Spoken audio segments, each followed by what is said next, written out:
ఈ నూతన సంవత్సరంలో ఒక ఆశీర్వాదకరమైనటువంటి ఒక వాగ్దానాన్ని మనం చదువుకుందాం. ఇర్మియా ప్రవచన గ్రంథం 31వ అధ్యాయం. బైబిల్ తెరచి మీ ఒడిలో పెట్టుకోవాలి. సెల్ ఫోన్ తీయకూడదు, సెల్ ఫోన్ చూడకూడదు, అసలు సెల్ ఫోనే తీసుకొని రాకూడదు. ఇర్మియా ప్రవచన గ్రంథం 31వ అధ్యాయం 17వ వాక్య భాగాన్ని నేను చదువుతున్నాను. నాతో పాటు మీరు కూడా ఆ మాట చదవండి. ఓ మంచి మాట. 31వ అధ్యాయం ఇర్మియా ప్రవచన గ్రంథం 17వ వాక్యం. రాబోవు కాలమునందు నీకు మేలు కలుగును. కొడు చపలు గట్టిగా గట్టిగా గట్టిగా. రాబోవు కాలమునందు నీకు మేలు కలుగును. యెహోవా ఆజ్ఞ ఇచ్చుచున్నాడు. ఇది యెహోవా వాక్కు. నమ్మిన వాళ్ళందరూ గట్టిగా హల్లెలూయా చెప్పండి. రాబోవు కాలములో నా యేసయ్య నాకు మేలు చేయబోతున్నాడు అన్న వాళ్ళు హల్లెలూయా చెప్పండి. నీ ప్రక్కన ఉన్నవాడితో చెప్పు, రాబోవు కాలములో యేసయ్య నీకు మేలు కలుగ చేయబోతున్నాడు. రాబోవు కాలములో యేసయ్య నీకు మేలు కలుగ చేయబోతున్నాడు. ఈ నమ్మకం నాకు ఉన్నది అన్నవాళ్ళు గట్టిగా చప్పలు కొట్టండి. ఈ నమ్మకం నాకు ఉంది, ఈ నమ్మకము నాకు ఉంది, ఈ నమ్మకము నాకు ఉంది. నేను ఆరాధిస్తున్న యేసయ్య నమ్మదగినవాడు, నమ్మదగినవాడు. మాట ఇచ్చి మాట మార్చుకోవడానికి ఆయన మట్టివాడు కానే కాదు. వాగ్దానము చేసినవాడు, నమ్మదగిన దేవుడు. మాట ఇచ్చి నెరవేర్చుటకు ఆయన సమర్థుడు, సర్వశక్తి కలిగిన దేవుడు. ఆయన మాట ఇచ్చి స్థాపించకుండా ఉండునా? మాట ఇచ్చి నెరవేర్చగలిగిన వాడు, మాట ఇచ్చి వెనక్కి తీసుకునేవాడు కాదు.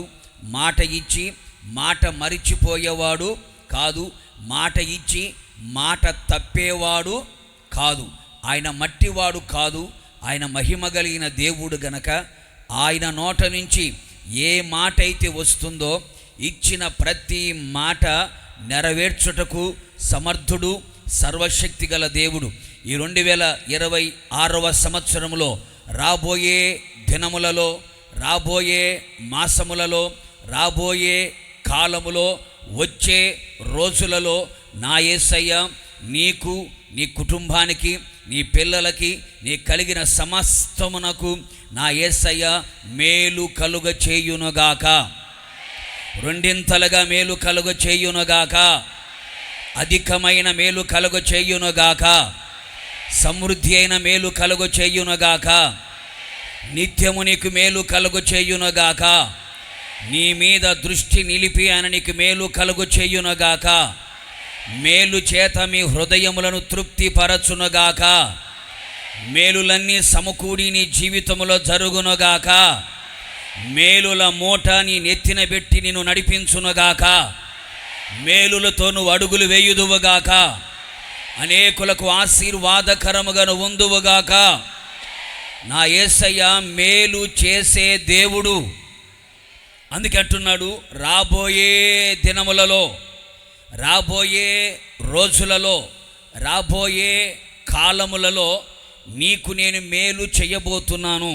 చాలా కాలము కిందట యెహోవా వాక్కు ఇర్మియాకు ప్రత్యక్షమై సెలవిచ్చిన మాట. ఇశ్రాయేలు సర్వ సమాజమంతా కూడా బబులోను చెరలో 70 సంవత్సరాల పాటు శత్రువుల చేతులు చిక్కుకొని సంతోషము లేక, సమాధానము లేక, ఆరోగ్యము లేక, ఆశీర్వాదము లేక కన్నీళ్ళ మధ్యలో కాపురము చేస్తూ ఉన్నారు. దుఃఖ సాగరములో నిలిచిపోయి ఉన్నారు. అంగలార్పుతో అల్లాడిపోతూ ఉన్నారు. పిల్లలందరూ శత్రువుల చేతుల్లోకి వెళ్ళిపోయి ఉన్నారు. ఎటు చూచినా భయాన్ని కలుగు చేసే సంఘటనలే కనబడుతూ ఉన్నాయి. కరువు కోరల్లో ప్రజలు నిలిచిపోయారు. కన్నీళ్లతో విలిపిస్తూ ఉన్నారు. ప్రభువా, మా కన్నీళ్లను చూడండి, మా ఆర్తనాదాన్ని అంగీకరించండి అని ఇశ్రాయేలు ప్రజలందరూ కూడా యేసయ్య పాద సన్నిధిలో నిలిచి తమ తప్పులని ఒప్పుకొని యేసయ్య పాదముల మీద పడి కన్నీళ్లతో విలపించడం ప్రారంభించారు. వారి కన్నీళ్ళని చూచిన దేవుడు, వారి ప్రార్థన ఆలకించిన దేవుడు, వారి మీద దృష్టి నిలిపిన దేవుడు, శాశ్వతమైన ప్రేమతో వారిని ప్రేమించిన దేవుడు, విడువక వారి జీవితంలో కృప చూపించిన దేవుడు చెబుతున్న మాట, ఇర్మియా ఈ మాట వాళ్ళకు చెప్పు, ఏమని?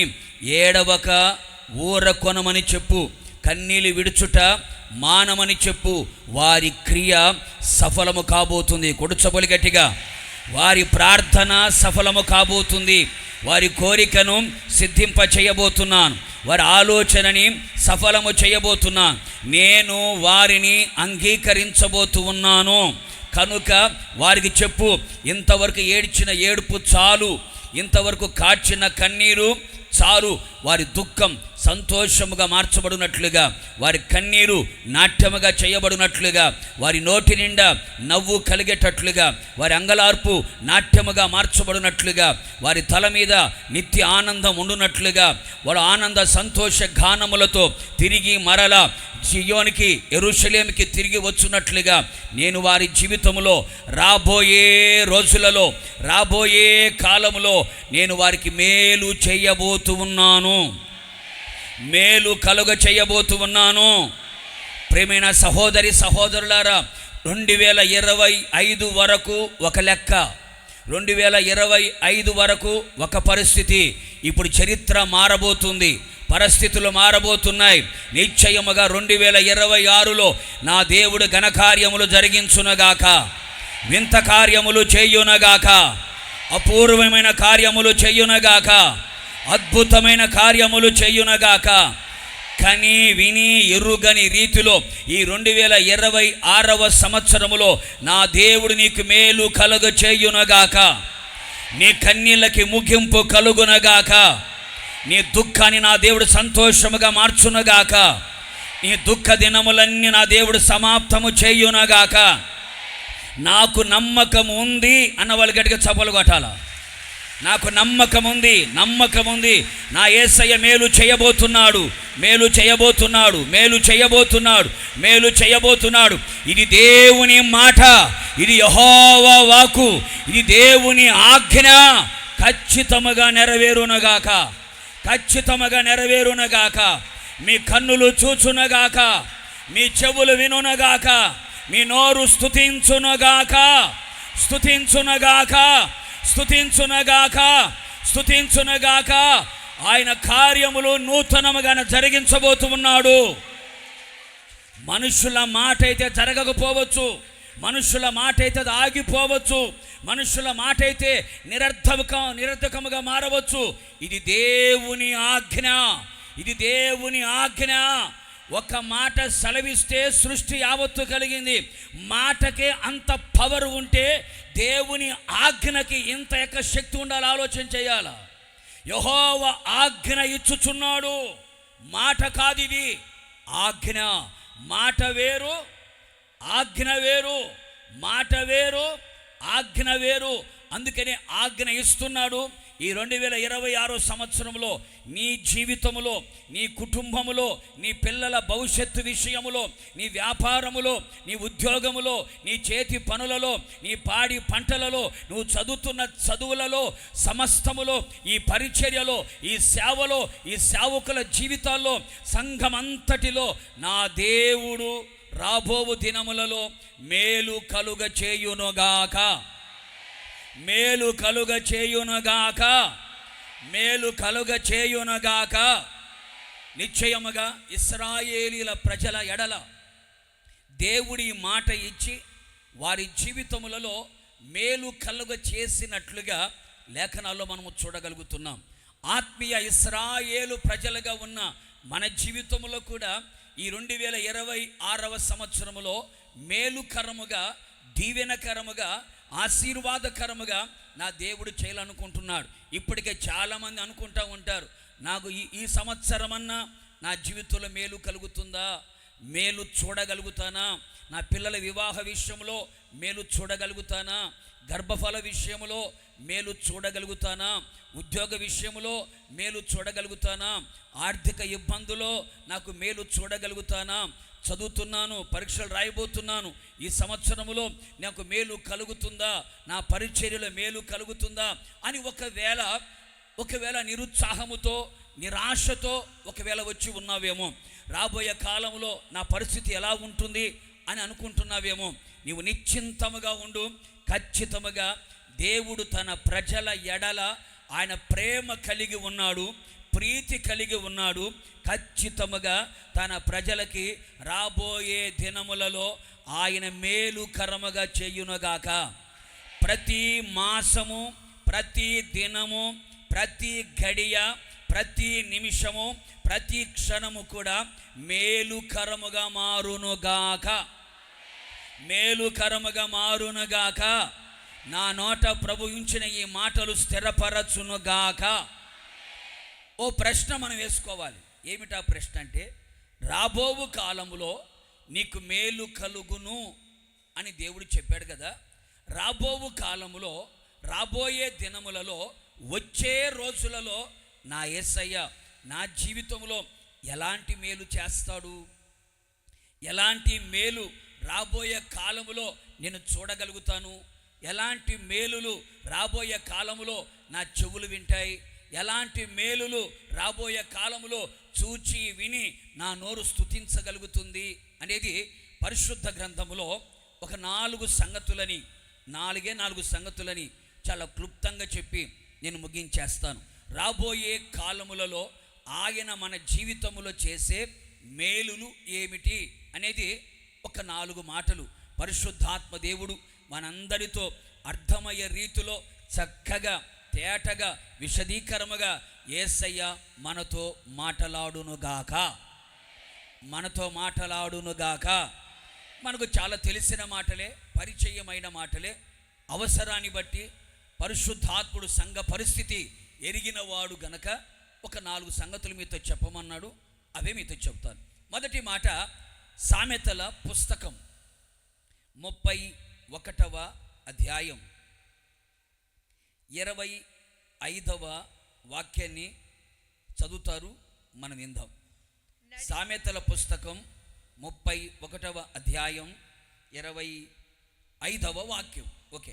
నడికట్లను వర్తకులను అమ్మును, బలమును ఘనతయు ఆమెకు వస్త్రములు.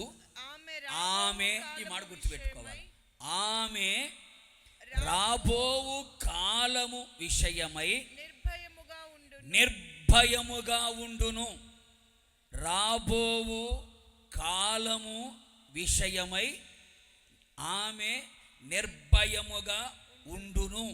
రాబోయే కాలములో యేసయ్య మన జీవితములో కలుగ చేసే మేలు ఏమిటి అని మీరు అడిగితే, రాబోయే కాలంలో మీరు, మీ కుటుంబ సభ్యులందరూ కూడా నిర్భయముగా ఉందురుగాక. చెప్పాలి, గట్టిగా చెప్పాలి. నిర్భయముగా ఉందురుగాక. ఆమె అనే మాట ఉపయోగించారు. ఎవరామె అంటే పరిశుద్ధాత్మ దేవుడు సంఘమును దేనితో పోల్చాడు? స్త్రీతోనే పోల్చాడు కదా. స్త్రీతో, కన్యకతో పోలుస్తూ వచ్చాడు. అలాగే గుణవతి అయిన భార్య అనే అంశం మీద ఆ మాటలన్నీ మాట్లాడుకుంటూ వచ్చారు. ఆ గుణవతి అయిన భార్య ఎవరో కాదు, పెండ్లి కుమార్తె సంఘం, వధువు సంఘం. యేసు రక్తముతో కడగబడి మారు మనస్సు పొంది పాప క్షమాపణ నిమిత్తమై బాప్తిస్మమును పొంది పరిశుద్ధాత్మ చేత ముద్రించబడి అపోస్తుల బోధ, అపోస్తుల సహవాసం, అపోస్తుల రొట్టె విరుచుట, అపోస్తుల ప్రార్థనలో ఎడతెగక గడుపుతూ సంఘ సహవాసముల చేర్చబడినటువంటి సంఘాన్ని గురించి ఒక మాట మాట్లాడుతున్నాడు.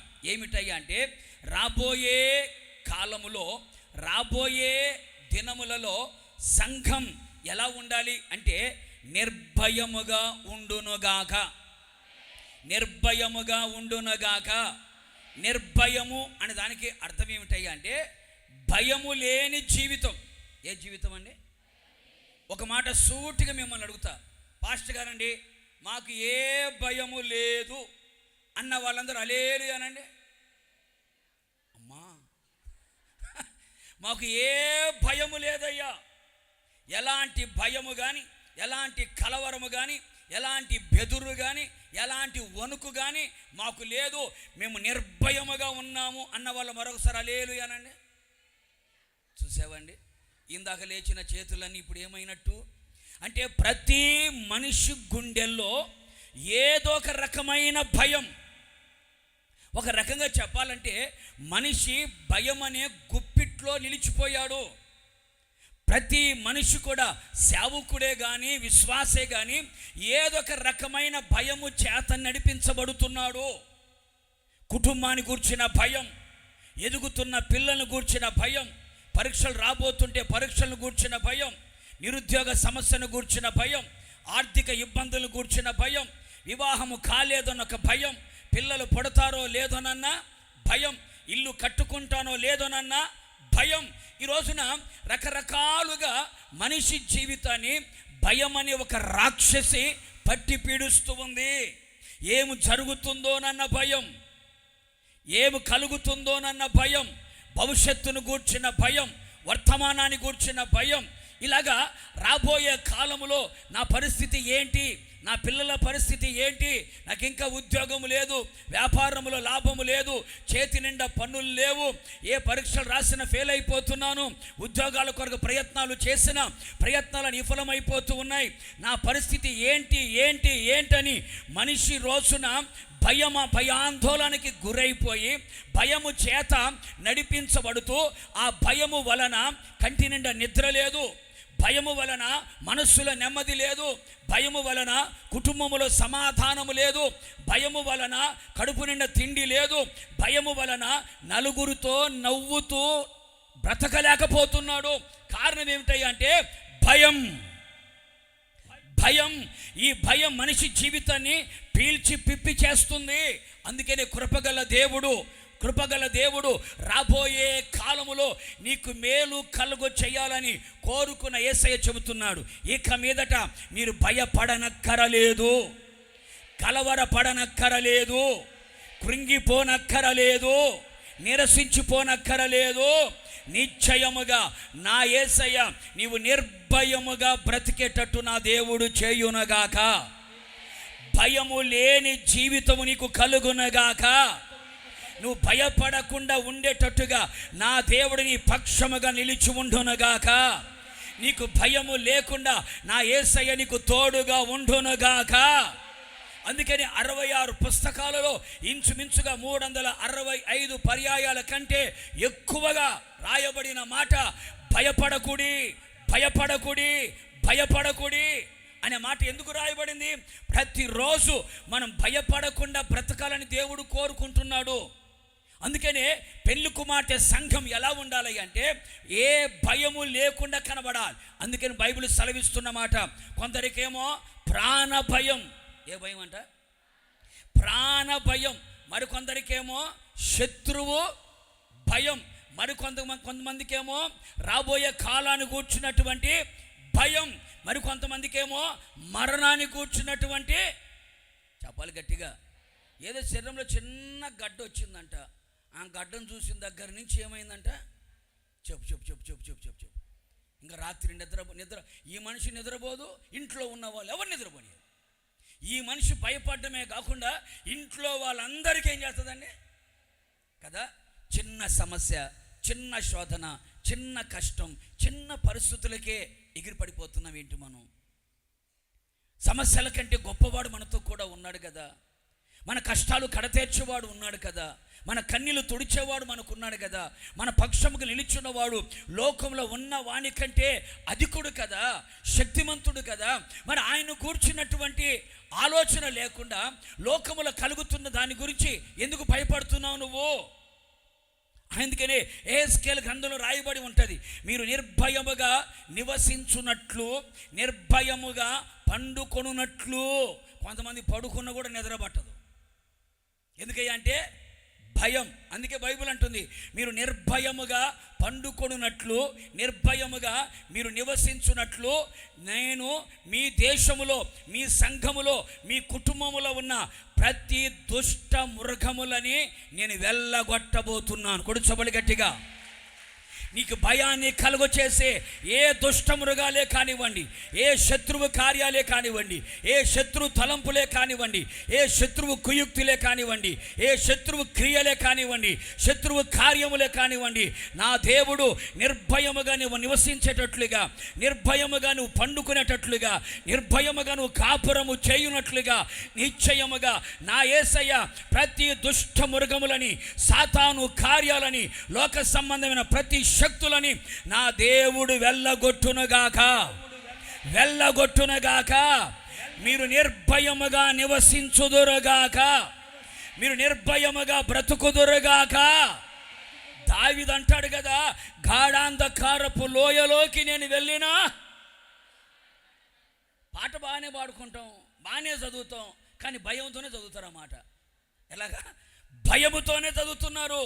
భయముతో చదవకూడదు. భయపడ్డానికి మనం పిరికి వారమే. నేను ఎప్పుడు ఒక మాట చెబుతూ ఉంటాను, భయానికే భయం పుట్టించేవారిగా బ్రతకాల. ఆమెనంటే సరిపోదు. భయానికే భయం పుట్టించాలా. నిజమైన క్రైస్తవుడు, నిఖార్సైన ఒక సేవకుడు, నిఖార్సైన ఒక విశ్వాస ఎవరో తెలుసా? భయానికే భయము పుట్టించేవాడిగా కనబడాలి. భయం మన కనులెదుట వచ్చినా, మన చెవులకే వినపడినా, మన కన్నులకే కనబడినా, ఆ భయాన్ని పుట్టించి ఆ భయమే మన కన్నులెదుట నుంచి పారిపోవునట్లుగా చేయునగాక. ఏ విషయాలలో నువ్వు భయపడుతున్నావో నాకు తెలియదు, ఏ పరిస్థితులను బట్టి భయపడుతున్నావో నాకు తెలియదు. అది చెప్పుకునేదైనా, చెప్పుకోలేనిదైనా, ఒకవేళ అంతరంగములో ఉన్న, బాహ్యముగా ఉన్న, అది మనుషుల ద్వారా వచ్చిన, పరిస్థితుల ద్వారా కలిగిన, ఎదురవుతున్న ప్రతి కార్యములైనా నిశ్చయముగా నా యేసయ్య వాగ్దానం ఇస్తున్నాడు. రాబోయే కాలములలో, రాబోయే రోజులలో ఇక మీదట మీరు నిర్భయముగా బ్రతుకుదురుగాక, నిర్భయముగా నివసించుదురుగాక.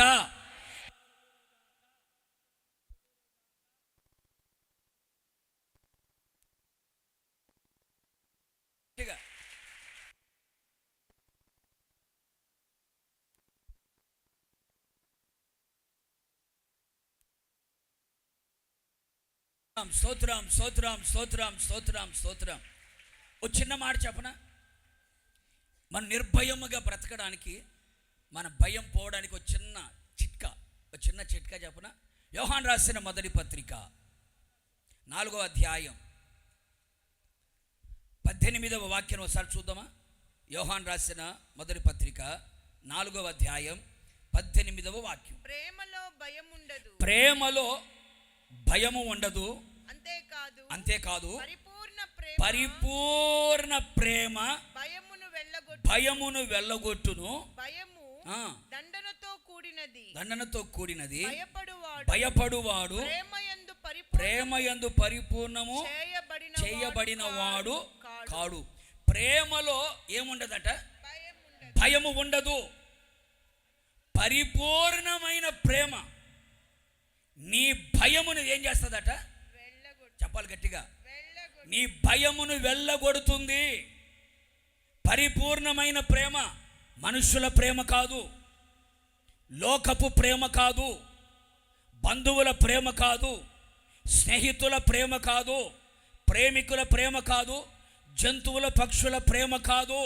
ఏ ప్రేమ అంటే దేవుని ప్రేమ మన హృదయములో పరిపూర్ణముగా గనక ఉండగలిగితే, ఆ పరిపూర్ణమైన ప్రేమ ఏం చేస్తుందయ్యా అంటే, నీ మనస్సులో, నీ గుండెల్లో, నీ కళ్ళల్లో, నీ దేహములో గూడు కట్టుకున్నటువంటి ప్రతి భయముని ఏం చేస్తుందయ్యా అంటే వెళ్ళగొడుతుంది. కొడు చప్పలు గట్టిగాను.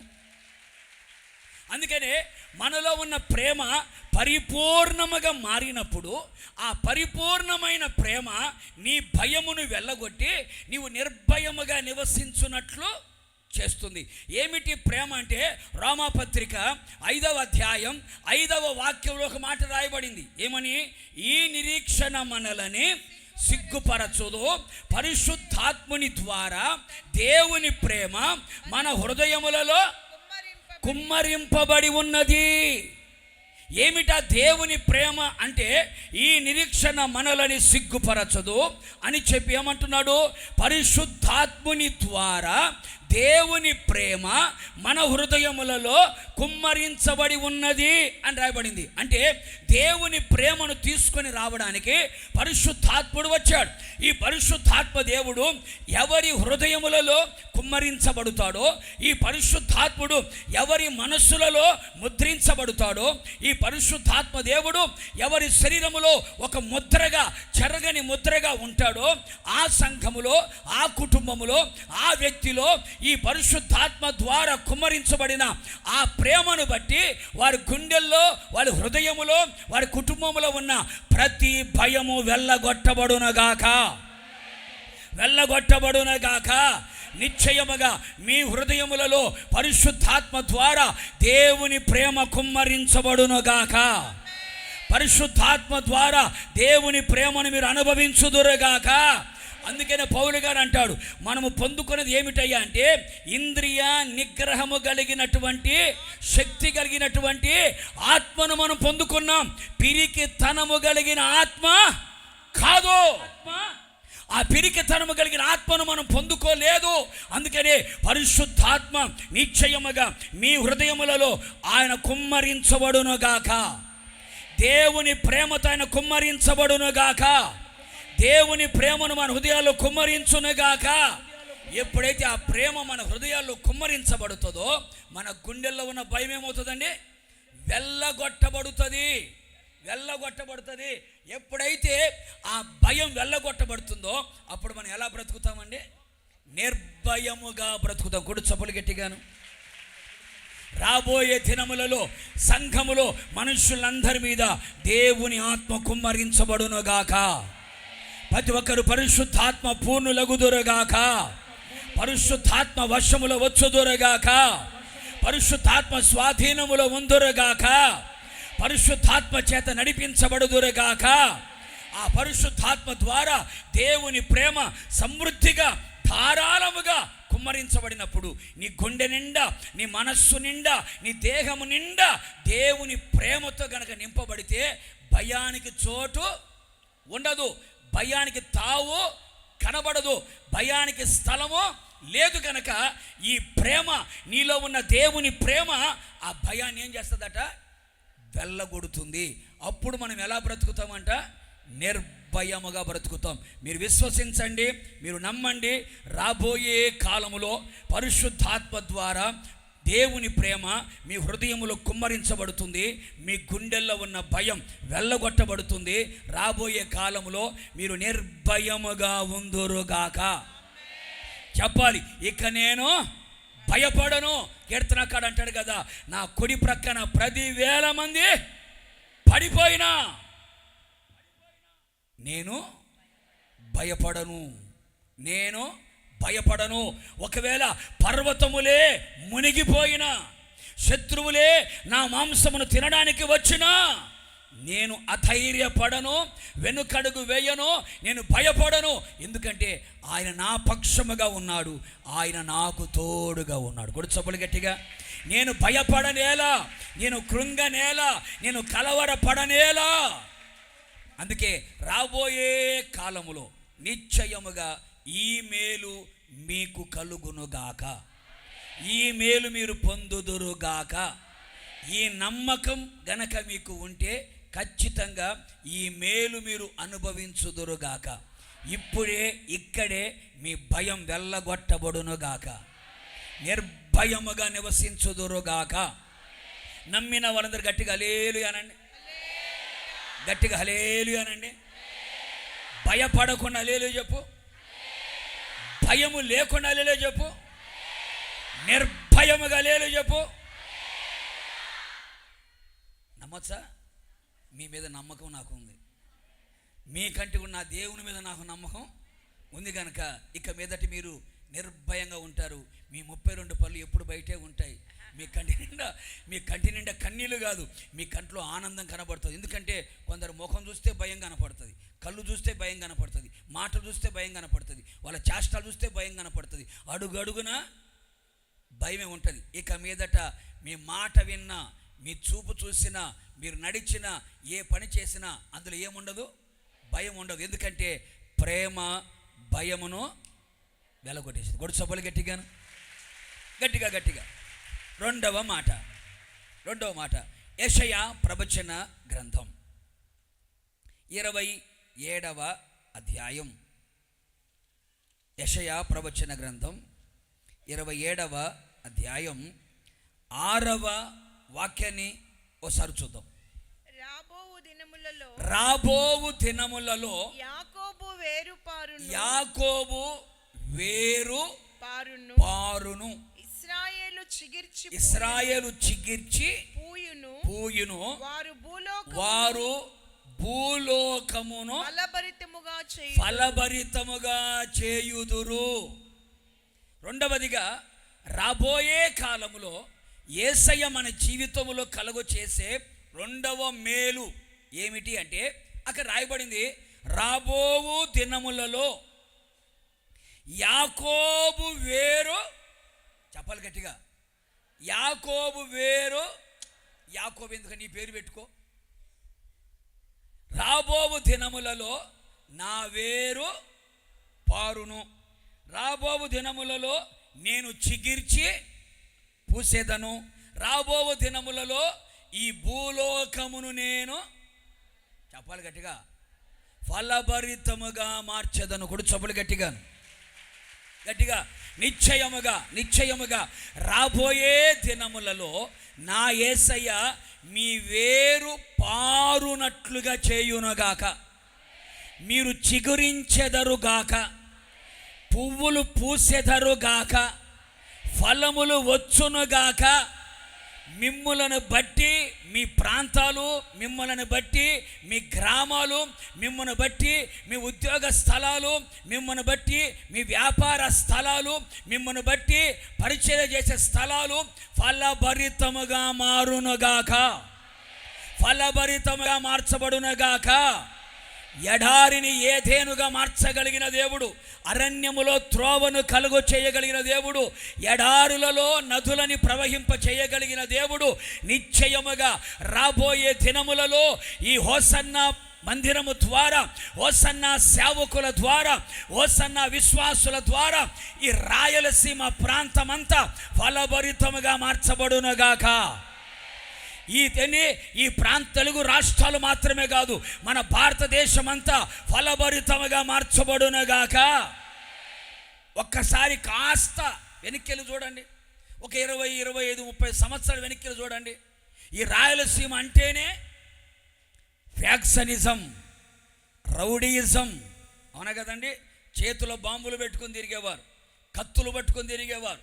ఎక్కడ బాంబు పేలుస్తారో తెలియదు, ఎక్కడ పొడి చేస్తారో తెలియదు. ఎందుకంటే నేను కూడా రాయలసీమలో పుట్టి పెరిగినాను కనుక చెబుతున్నా, మనంతా ఒకటే బ్రాండ్ కనుక ఈ రాయలసీమ పరిస్థితి కరుడు గట్టిపోయి మొరటుతనముతో నిండిపోయిన ప్రాంతం ఇది.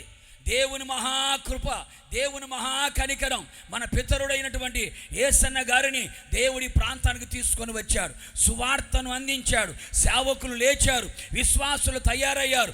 ఒకప్పుడు రాళ్ళ సీమగా కనబడుతున్న ఈ రాయలసీమ ఇప్పుడు రతనాల సీమగా మారిపోయింది. ఎక్కడికి వెళ్ళిన హోసన్న మందిరాలే, ఎక్కడ ప్రార్థన కూటలు పెట్టిన వేల మంది ప్రజలు. ఎందుకయ్యా అంటే ఈ భూలోకమును దేవుడు ఏం చేశాడు, ఈ హోసన్న పరిచర్య ద్వారా ఫలభరితముగా మార్చాడు. మోడు బారిపోయిన జీవితాలు చిగురించాయి, ఎండిపోయిన బ్రతుకులు చిగురించాయి. కఠినాత్ములు, కరుడు గట్టిపోయిన జీవితాలు కరుణామయుడైన దేవుడు కనికరించి వారి జీవితాల్లో గొప్ప కార్యాలు చేశాడు. నీళ్ళని ద్రాక్షరసముగా మార్చినట్లుగా ఈ రాయలసీమ ప్రాంతాన్ని ఒక వెలుగుగా దేవుడు చేసి ఉన్నాడు. కొడుచబలి గట్టిగా. చీకటితో, అంధకారముతో, పాపముతో, శాపముతో, సాతాను కబంధ హస్తాలలో చిక్కుకొని భయమని గుప్పిట్లో బతుకుతున్న ఈ రాయలసీమని దేవుని యొక్క సువార్త ద్వారా ఈ ప్రాంతం అంతా ఇప్పుడు ఏమైంది చెప్పండి, ఒక ఫలభరితముగా మారిపోయింది. ఎందుకని ఈ హోసన్న వేరు రాయలసీమ మొత్తం పారింది. కొడుచబలి గట్టిగా. తెలుగు రాష్ట్రాల్లో పారింది గట్టిగా. భారతదేశం అంతా, ప్రపంచమంతా ఈ హోసన్న వేరు పారునుగాక, హోసన్న వేరు పారునుగాక. ఇంకా రాబోయే దినములలో ఇంకా ఫలభరితముగా మారునుగాక. 12 మాసాలు 12 కాపులు వచ్చునగాక, ప్రతి చెట్టు చిగురించునగాక, ప్రతి చెట్టు పువ్వులు పూయునుగాక, ప్రతి చెట్టు ఫలములు వచ్చునుగాక. ఏ ఒక్కరిని దేవుడు విడిచిపెట్టడు, ఏ గ్రామాన్ని దేవుడు విడిచిపెట్టడు, ఏ ప్రాంతాన్ని విడిచిపెట్టడు. 2025 కంటే ఈ 2026లో పరిచర్య వేరు ఇంకా పారునగాక, గ్రామాల్లో పారునగాక, వెళ్ళిన ప్రతి చోట ఒక చిగురింపు కలుగునగాక, మనం అడుగుపెట్టిన ప్రతి స్థలములో పువ్వులు పూయునగాక, మనం అడుగుపెట్టిన ప్రతి స్థలములో ఫలములు వచ్చునగాక. ఎండిపోయిన అహరోను కర్రను తీసుకువచ్చి ఆ సాక్ష్యం గుడారములో ఉంచిన తర్వాత తెల్లారి కల్లా ఏమైందంట, ఎండిన కర్ర చిగురించినట్లుగా, పుష్పించినట్లుగా, ఫలములు కలదిగా మార్చబడింది. చిగురించడం అంటే ఒక నిరీక్షణ కలిగిన జీవితం, పువ్వులు పూయడం అంటే ఒక సాక్ష్యపు జీవితం, ఫలములు రావడం అంటే ఒక పరిపూర్ణమైన ఒక జీవితం. నిశ్చయముగా రాబోయే రోజులలో మీరందరూ చిగురించుదురుగాక, మీరందరూ పుష్పించుదురుగాక, మీరందరూ ఫలములు వచ్చునుగాక, వేరు పారునుగాక. ఇక మీదట ఫలభరితముగా మీ కుటుంబాలు కనబడునుగాక, సంఘాలు ఫలభరితముగా కనబడునుగాక, ఆత్మ ఫలము కనబడునుగాక, మారు మనసు తగిన ఫలము కనబడునుగాక, వెలుగు ఫలము కనబడునుగాక. ఫలములతో నింపబడి మన ద్వారా సమస్తము ఫలభరితముగా భూమిని పచ్చిక కప్పివేసినట్లుగా మీరు ఫలభరితముగా మార్చబడుదురుగాక. నమ్మిన వాళ్ళు గట్టిగా యేసయ్య నామములో ఏ ప్రాంతములోకి నేను వెళ్ళినా నేను కోరుకునే కోరిక ఒకటే, ప్రభువా నీ చిత్తానుసారముగా ఈ ప్రాంతాన్ని తీసుకొని వచ్చావు, ఈ ప్రాంతంలో నీ నామములో నేను సేవ చేస్తున్నా, నీవు నన్ను పిలిచావు, నీవు నన్ను ఏర్పాటు చేసుకున్నావు, నీవు నాతో కూడా ఉన్నావు, నీవు నా పక్షముగా ఉన్నావు. నేను వచ్చుట ద్వారా ఈ ప్రాంతం ఏమవ్వాలా, ఫలభరితముగా మారాలని ప్రతి స్థలములో నేను ప్రార్థన చేస్తా. నేను వెళ్ళిన ప్రతి స్థలములో దేవుని సన్నిధిలో మొరపెడతా.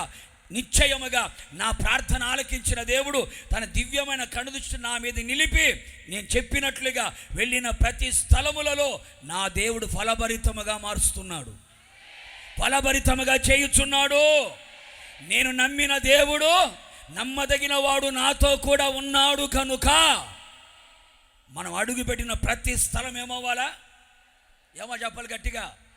అది ఎండిన భూమి అయినా మేరక గారు ఎప్పుడు చెప్పేవాళ్ళు, మాకు ఎప్పుడు చెప్పేవాళ్ళు, నానా దేవుడు మిమ్మల్ని ఎక్కడికి పంపించినా, అరణ్యానికే పంపించిన, ఎడారికే పంపించిన, ఎలాంటి మారుమూల ప్రాంతానికి వెళ్ళినా మీరు స్తోత్రం చెప్పుకుంటే అక్కడికి వెళ్ళండి. మిమ్మల్ని బట్టి ఎడారిని ఏదైనా దేవుడు చేస్తాడు, అరణ్యమును ఉల్లాసముతో నింపుతాడు. దేవుడు మిమ్మల్ని పిలిచాడు, దేవుడు మిమ్మల్ని ఏర్పాటు చేసుకున్నాడు. మీరు వెళ్ళి అక్కడ ప్రార్థించుట ద్వారా, స్తుతించుట ద్వారా, సువార్త ప్రకటించుట ద్వారా, ఆరాధించుట ద్వారా యేసయ్య నామములో మీరు వెళ్ళుచున్న ప్రతి స్థలములో విజయోత్సవాలతో ఊరేగింప చేస్తాడు. మీ ద్వారా ఈ భూమి ఫలభరితముగా మార్చబడాలి.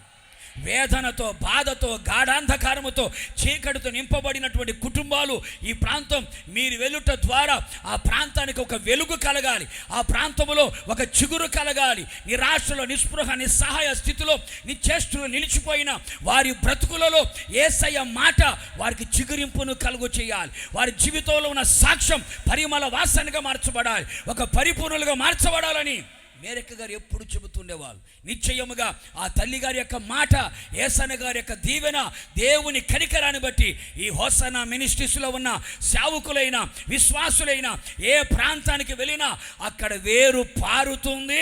పారిన ప్రతి చోట అక్కడ చిగుర్పు కలుగుతుంది, పుష్పించుతున్నారు, ఫలిస్తున్నారు.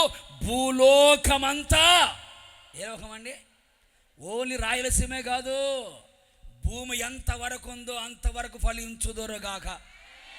నమ్మకముతో కొట్టు, ఈ మేలు కలుగునని నమ్మిక ఉన్నది, నమ్మకము ఉన్నది. ఫలభరితముగా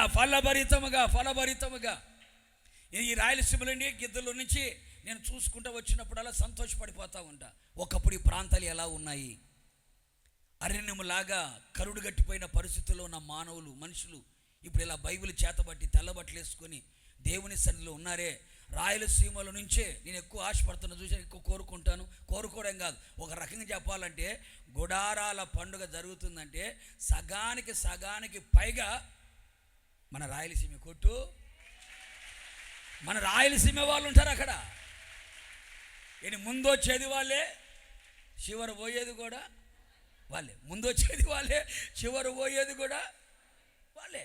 గుడారాల పండుగ మొత్తాన్ని కప్పేస్తున్నారు మీరు. ఎందుకని? దేవుడు ఒకప్పుడు ఈ ప్రాంతం ఎంతో వెనకబడిపోయిన ప్రాంతం, మారుమూల ప్రాంతం ఇది ఏంటి. అలాంటి ప్రాంతాన్ని దేవుడు ఇప్పుడు ఏం చేశాడండి?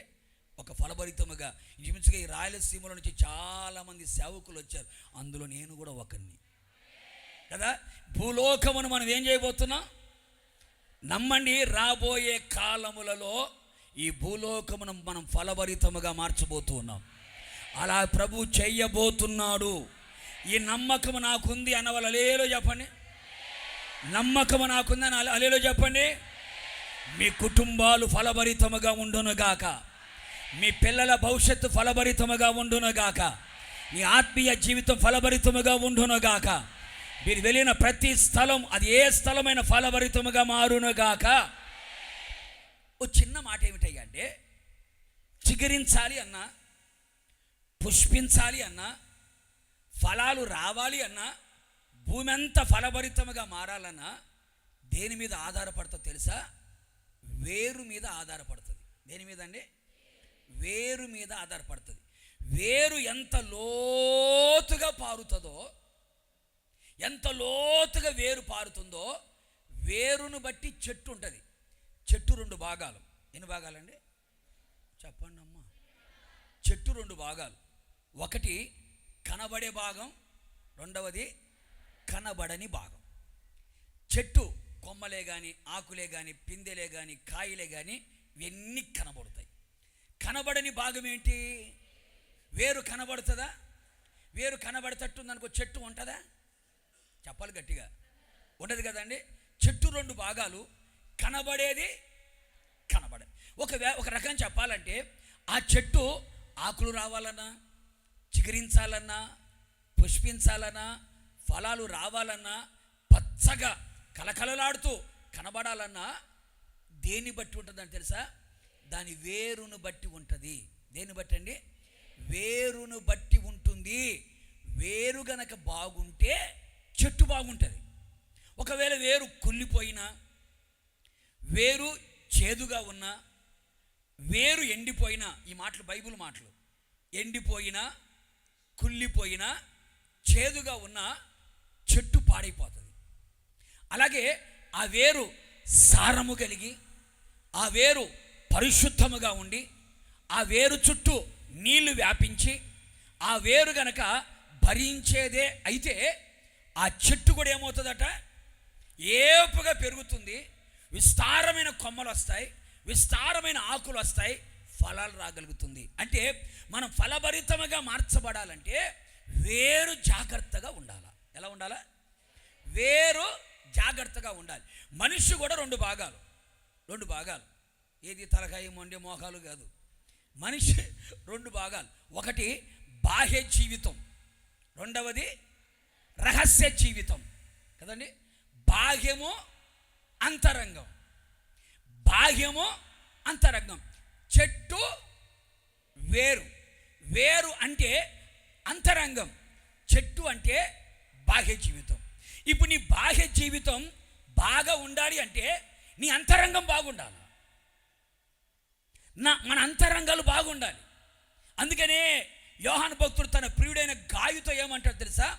నీ ఆత్మ వర్ధిల్లుచున్న ప్రకారము నీవు అన్ని విషయములలో వర్ధిల్లుచు సౌఖ్యంగా ఉండవాలని నేను నీ కొరకు ప్రార్థన చేస్తున్నాను అంటాడు. అంటే నీవు అన్ని విషయాలలో వర్ధిల్లాలి అంటే, అన్ని విషయాలలో వర్ధిల్లాలి అంటే, సౌఖ్యముగా ఉండాలి అంటే, క్షేమముగా ఉండాలి అంటే, భద్రముగా ఉండాలి అంటే, నెమ్మదిగా ఉండాలి అంటే, సంతోషముగా ఉండాలి అంటే, సమాధానముగా ఉండాలి అంటే, ఆశీర్వాదకరముగా ఉండాలి అంటే ముందు నీ ఆత్మ వర్ధిల్లాలి. అంటే నీ అంతరంగ జీవితం. అందుకే పౌలు గారు అంటాడు, బాహ్య పురుషుడు అంతరంగ పురుషుడు అంటాడు.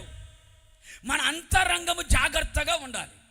మన అంతరంగం అనే ఈ వేరు కుళ్ళిపోకుండా, ఈ వేరు చేదుగా మార్చబడకుండా, ఈ వేరు ఎండిపోకుండా పరిశుద్ధమైనదిగా, సారవంతమైనదిగా, అలాగే నీళ్లు, వాక్యం అనే నీళ్లు, పరిశుద్ధాత్మ అనే నీళ్లు, రక్షణ అనే నీళ్లతో ఈ వేళ్ళ చుట్టూ నీళ్లు ఉండి, ఈ వేరు గనక భరించేదిగా ఉండి, ఈ వేరు ఎంత లోతుగా పారుతుందో అంతగా చెట్టు కూడా ఏపుగా పెరుగుతుంది. ఏపుగా పెరగడం కాదు, విస్తారముగా ఫలించగలుగుతుంది. అంటే మనము ఈ భూలోకమును ఫలభరితముగా చేయాలంటే, చిగురించాలి అంటే, పుష్పించాలి అంటే, ఫలించాలి అంటే నీ అంతరంగ జీవితాన్ని బట్టే ఉంటుంది. ఆమెను బాగానే చెప్పాం. ఖర్చు లేని పని కనుక బాగానే చెప్తాం. ఖర్చు పెట్టేదే చేతులకు లేయవు కదా. ఆమెను బాగానే చెప్పాం. ఇప్పుడు భూలోకం ఫలభరితముగా మార్చబడాలంటే నీ వేరు ఏమవ్వాలా? చెప్పాలమ్మా, లోతుగా పారాలి. వేరు పారాలి. వేరు పారుటంలో 2 అనుభవాలు కనబడతాయి. కొత్త నిబంధనలో పౌలు గారు ఎఫెసీ పత్రికకి, అలాగే కొలస్సీల పత్రికకి 2 ఉత్తరాలు రాస్తూ ఓ మాట అన్నాడు. ఆ మాటలు చూద్దాం ఒకసారి. ఎఫెసీలకు రాసిన పత్రిక 3వ అధ్యాయం 18వ వాక్యం ఒకసారి చూద్దామా. క్రీస్తు మీ హృదయములలో విశ్వాసము ద్వారా నివసించున్నట్లుగా, క్రీస్తు మీ హృదయములలో, పైన మాట చూడండి, మీరు అంతరంగ పురుషుని యందు శక్తి కలిగి. చూడండి, అంతరంగ పురుషుడు అనే మాట ఉపయోగించాడు. చూడండి ఈ మాట, అంతరంగ పురుషుని యందు శక్తి కలిగి ఆయన ఆత్మ వలన బలపరచబడినట్లుగాను, క్రీస్తు మీ హృదయములలో విశ్వాసము ద్వారా నివసించునట్లుగాను తన మహదైశ్వర్యము చొప్పున మీకు దయచేయవలననియు, మీరు దేవుని సంపూర్ణత యందు పూర్ణులగునట్లు ప్రేమయందు వేరుపారి. నోట్ దిస్ పాయింట్, ప్రేమయందు వేరు. చెప్పాలి గట్టిగా. యాకోబు వేరు ఏమైంది? పారింది కదా. అట్లాగే ప్రేమయందు వేరు పారి స్థిరపడి సమస్త పరిశుద్ధులతో కూడా దాని వెడల్పు, పొడుగు, లోతు, ఎత్తు ఎంతో గ్రహించుటకు జ్ఞానమునకు మించిన క్రీస్తు ప్రేమను తెలుసుకొనుటకు తగిన శక్తి గలవారు కావాలనని ప్రార్థిస్తున్నా. కొట్టు చప్పలు గట్టిగా. రాబోయే దినములలో యాకోబు వేరు పారును. అందువలన చిగురించగలిగాడు, పుష్పించగలిగాడు, ఫలాలు వచ్చాయి. భూలోకముని ఏం చేశాడు? తడు ఫలభరితముగా మార్చాడు. అందుకనే భూలోకం అంత ఇశ్రాయేలు సంతానం ఏ విధంగా ఫలభరితంగా మార్చబడి కప్పేసిందో, విస్తరించిందో, అలాగే మనము కూడా వేరు పారాలి. ఎందులో వేరు పారాలి అంటే బైబిల్ చెబుతుంది, యేసయ్య ప్రేమలో వేరు పారాలి. ఎవరి ప్రేమలమ్మా? మనుషుల ప్రేమలో కాదు, బంధువుల ప్రేమలో కాదు, లోకపు ప్రేమలో కాదు, లోక సంబంధమైన ప్రేమలో కాదు మనం పారాల్సింది. కొంతమంది పారుతూ ఉంటారు. ఏది చెట్టేమో ఈడ ఉంటుంది, వేరేమో చెప్పరేంటి, చెట్టేమో ఈ ఇంట్లోనే ఉంటుంది, వేరు మాత్రం ఆ ఇంట్లో కూర్చుంటుంది. చెట్టేమో హోసన్న మందిరంలోనే ఉంటుంది, వేరు ఏ బ్రాందీ షాపులో ఉంటుంది తెలియదు.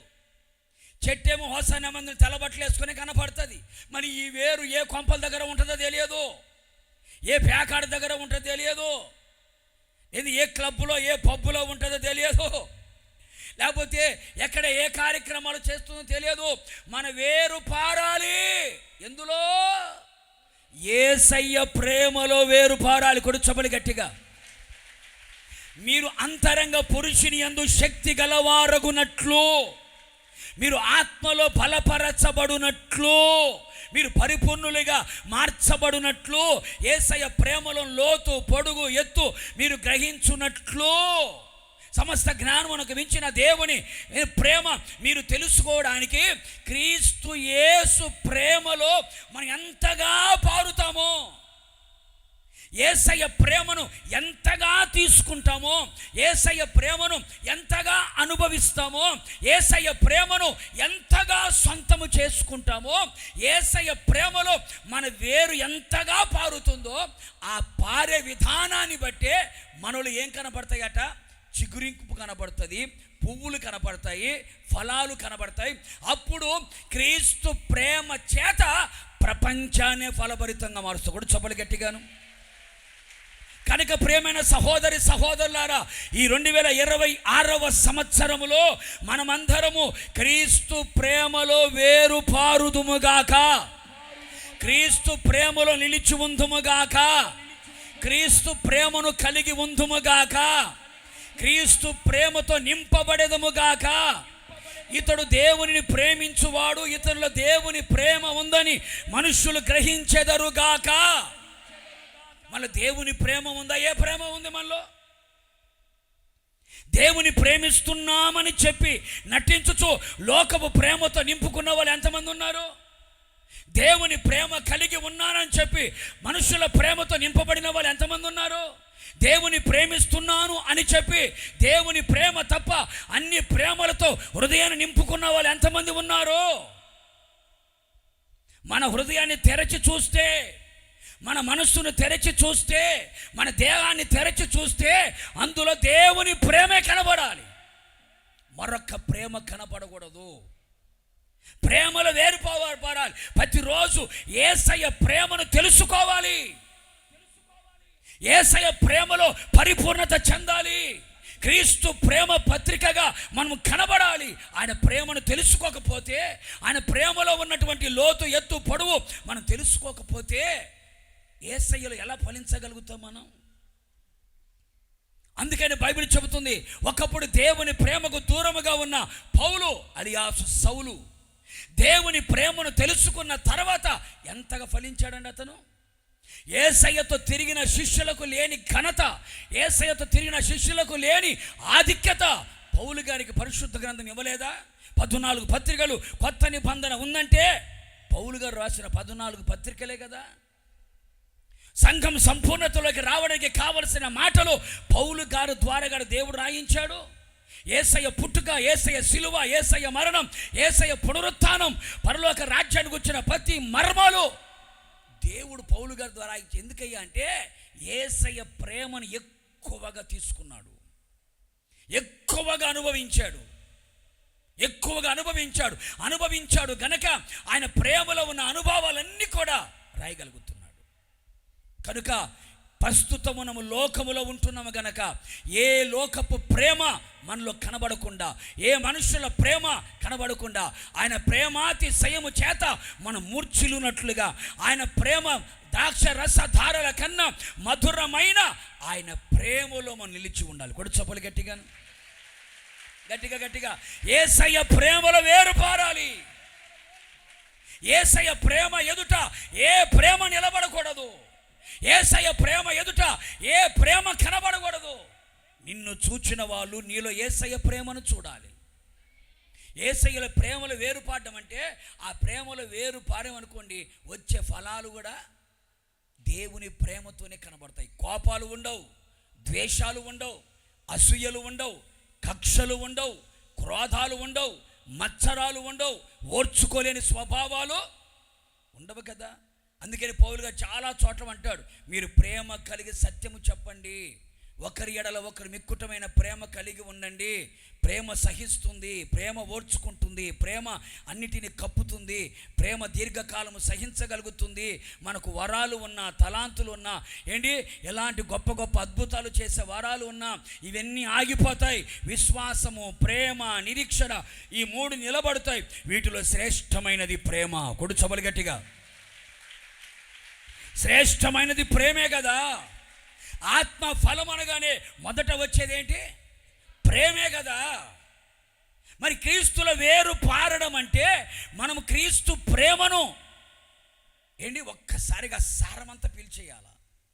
అందుకని పరిశుద్ధ గ్రంథములో ఎక్కువగా దేవుని చేత ప్రేమించబడిన వాడు, ఎక్కువగా దేవుని ప్రేమను నిలిచిన వాడు భక్తుడైన యోహాను. అందుకే అతడు రాసిన సువార్త అయినా, అతను రాసిన పత్రికలైనా ఎక్కువగా ప్రేమ ప్రేమ ప్రేమ ప్రేమ ప్రేమ అని రాస్తాడు. ఎందుకంటే యేసయ్య ప్రేమను ఎక్కువగా తీసుకున్నాడు. అలాగని చెప్పి యేసయ్య పక్షపాత కాదు. నువ్వెంతగా యేసయ్యని ఎక్కువ ప్రేమిస్తావో అంత ప్రేమ యేసయ్య దగ్గర నుంచి నువ్వు ఇప్పుడు 1 ఇంచ్ పైప్ ఉంటుంది, 2 ఇంచ్ పైప్ ఉంటుంది, 5 ఇంచ్ పైప్ ఉంటుంది. 1 ఇంచ్ పైపులో అంతే నీళ్ళు వస్తాయి, 2 ఇంచ్ పైపులో అంతే నీళ్ళు వస్తాయి, 5 ఇంచ్ పైపులో అన్ని నీళ్ళు వస్తాయి కదండి. నువ్వు ప్రేమించే దాన్ని బట్టి యేసయ్యను ప్రేమను పొందుకుంటావు. నువ్వు ఎంత ఎక్కువ యేసయ్యని ప్రేమిస్తావో అంత ఎక్కువగా ఆ ప్రేమను అనుభవించగలుగుతాం. ప్రతిరోజు యేసయ్యను ఆ ప్రేమను మనం అనుభవించాలి. ఎంత ప్రేమలో మనం వేరుపారుతామో ఆ వేరుపారే ఆ ప్రేమలోనే ప్రపంచాన్ని మనం ఫలభరితముగా. అందుకే ఆర్ఆర్కే మూర్తి గారు ఒక మాట అంటాడు. ఏమిటయ్యా అంటే, బైబిల్ ఏమిటయ్యా అంటే దేవుడు తన ప్రియులకి పెళ్లి కుమార్తెకి ఇచ్చినటువంటి ఒక ప్రేమ లేఖ. బైబిల్ గ్రంథం ప్రేమ లేఖ. యేసయ్య మనకిచ్చిన ఒక ప్రేమ లేఖ. ఆ ప్రేమ లేఖను ప్రతిరోజు మనం చదివామనుకో, ఆ రోజులు ఇప్పుడంటే ఫోన్లు వచ్చినాయి సరిపోయింది. ఆ రోజులు ఉత్తరాలే కదండి. ప్రేమ లేఖ వచ్చిందంటే అమ్మో పాతలకు తెలుస్తుంది. పోస్ట్లో వచ్చిందంటే పలానోడు వచ్చి పంపించి రాయబారులు కొంతమంది ఉంటారు, వాళ్ళకి ఇచ్చి పంపించారంటే ఎంత అడవుడిగా చదువుతారో. జ్ఞాపకాలు కొంతమంది ఇప్పుడు కూడా బాక్సులో పెట్టుకొని ఉంటారు. మీ పెట్టెలు మీ బీరువాలు ఇప్పితే కనపడతాయి కొన్ని ప్రేమ లేఖలు కదా. అంతే పరిశుద్ధ గ్రంథము కూడా యేసయ్య మనకిచ్చిన ఒక ప్రేమ లేఖ. కనుక ప్రతిరోజు ఈ ప్రేమ లేఖను ఏం చేయాలి? మనం చదవాలా, ధ్యానించాలా, అనుసరించాలా.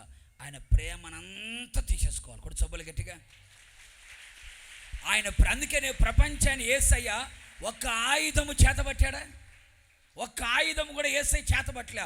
ఆయుధము లేకుండా ప్రపంచాన్ని లొంగ తీసుకున్నాడు ఆయన. దేంతో లొంగ తీసుకున్నాడు అంటే ప్రేమ అనే 2 అక్షరాలతోనే ప్రపంచం తన కాళ్ళ దగ్గరకు వచ్చేసింది కదా. అలాగే యేసయ్యను ప్రేమను పొందుకున్న మనం క్రీస్తు యేసు ప్రేమకి ఒక పత్రికలుగా కనబడాలి. కొడుచబలి గట్టిగా. మనం వెళ్ళిన ప్రతి చోట యేసయ్య ప్రేమను కనబరిచే ఒక పత్రికలుగా కనబడితే ఆ ప్రేమ ద్వారా ప్రపంచం ఏమవుతుంది అంటే ఫలభరితముగా మార్చబడుతుంది. కొడుచబలి గట్టిగా. అందుకనే యాకోబు వేరు పారింది. ఎందులో పారింది అంటే దేవుని ప్రేమలో వేరు పారాలి. ఇదొక అనుభవం. 2వ అనుభవం కూడా చెప్తాను. కొలస్సీయులకు రాసిన పత్రిక 2వ అధ్యాయం 6వ వాక్యం. కొలస్సీయులకు రాసిన పత్రిక 2వ అధ్యాయం 6వ వాక్యం. మీరు ప్రభువైన క్రీస్తు యేసును అంగీకరించిన విధముగా, మీరు ప్రభువైన క్రీస్తు యేసును అంగీకరించిన విధముగా ఆయన యందు వేరు పారిన వారై ఇంటి వలె కట్టబడుచు, ఆయన యందు చెప్పాలి గట్టిగా. ఎవరి యందు? ఆయన అంటే మీ ఆయన అనుకునేరు కాక. ఎవరు ఆయన? ప్రభువైన క్రీస్తు యేసునందు యేసయ్యలో వేరు పారాల. ఇందాకేమో యేసయ్య ప్రేమలో వేరు పారాల. ఇది 2వ అనుభవం ఏంటంటే క్రీస్తు యేసునందు మనం ఏమవ్వాలా? వేరు పారిన వారం అవ్వాలి. క్రీస్తు యేసునందు వేరు పారడం అంటే ఏంటి? క్రీస్తు యేసునందు వేరు పారిన జీవితం అంటే ఏంటి? కొరింథీయులకు రాసిన 2వ పత్రిక 5వ అధ్యాయం 17వ వాక్యం చూడండి.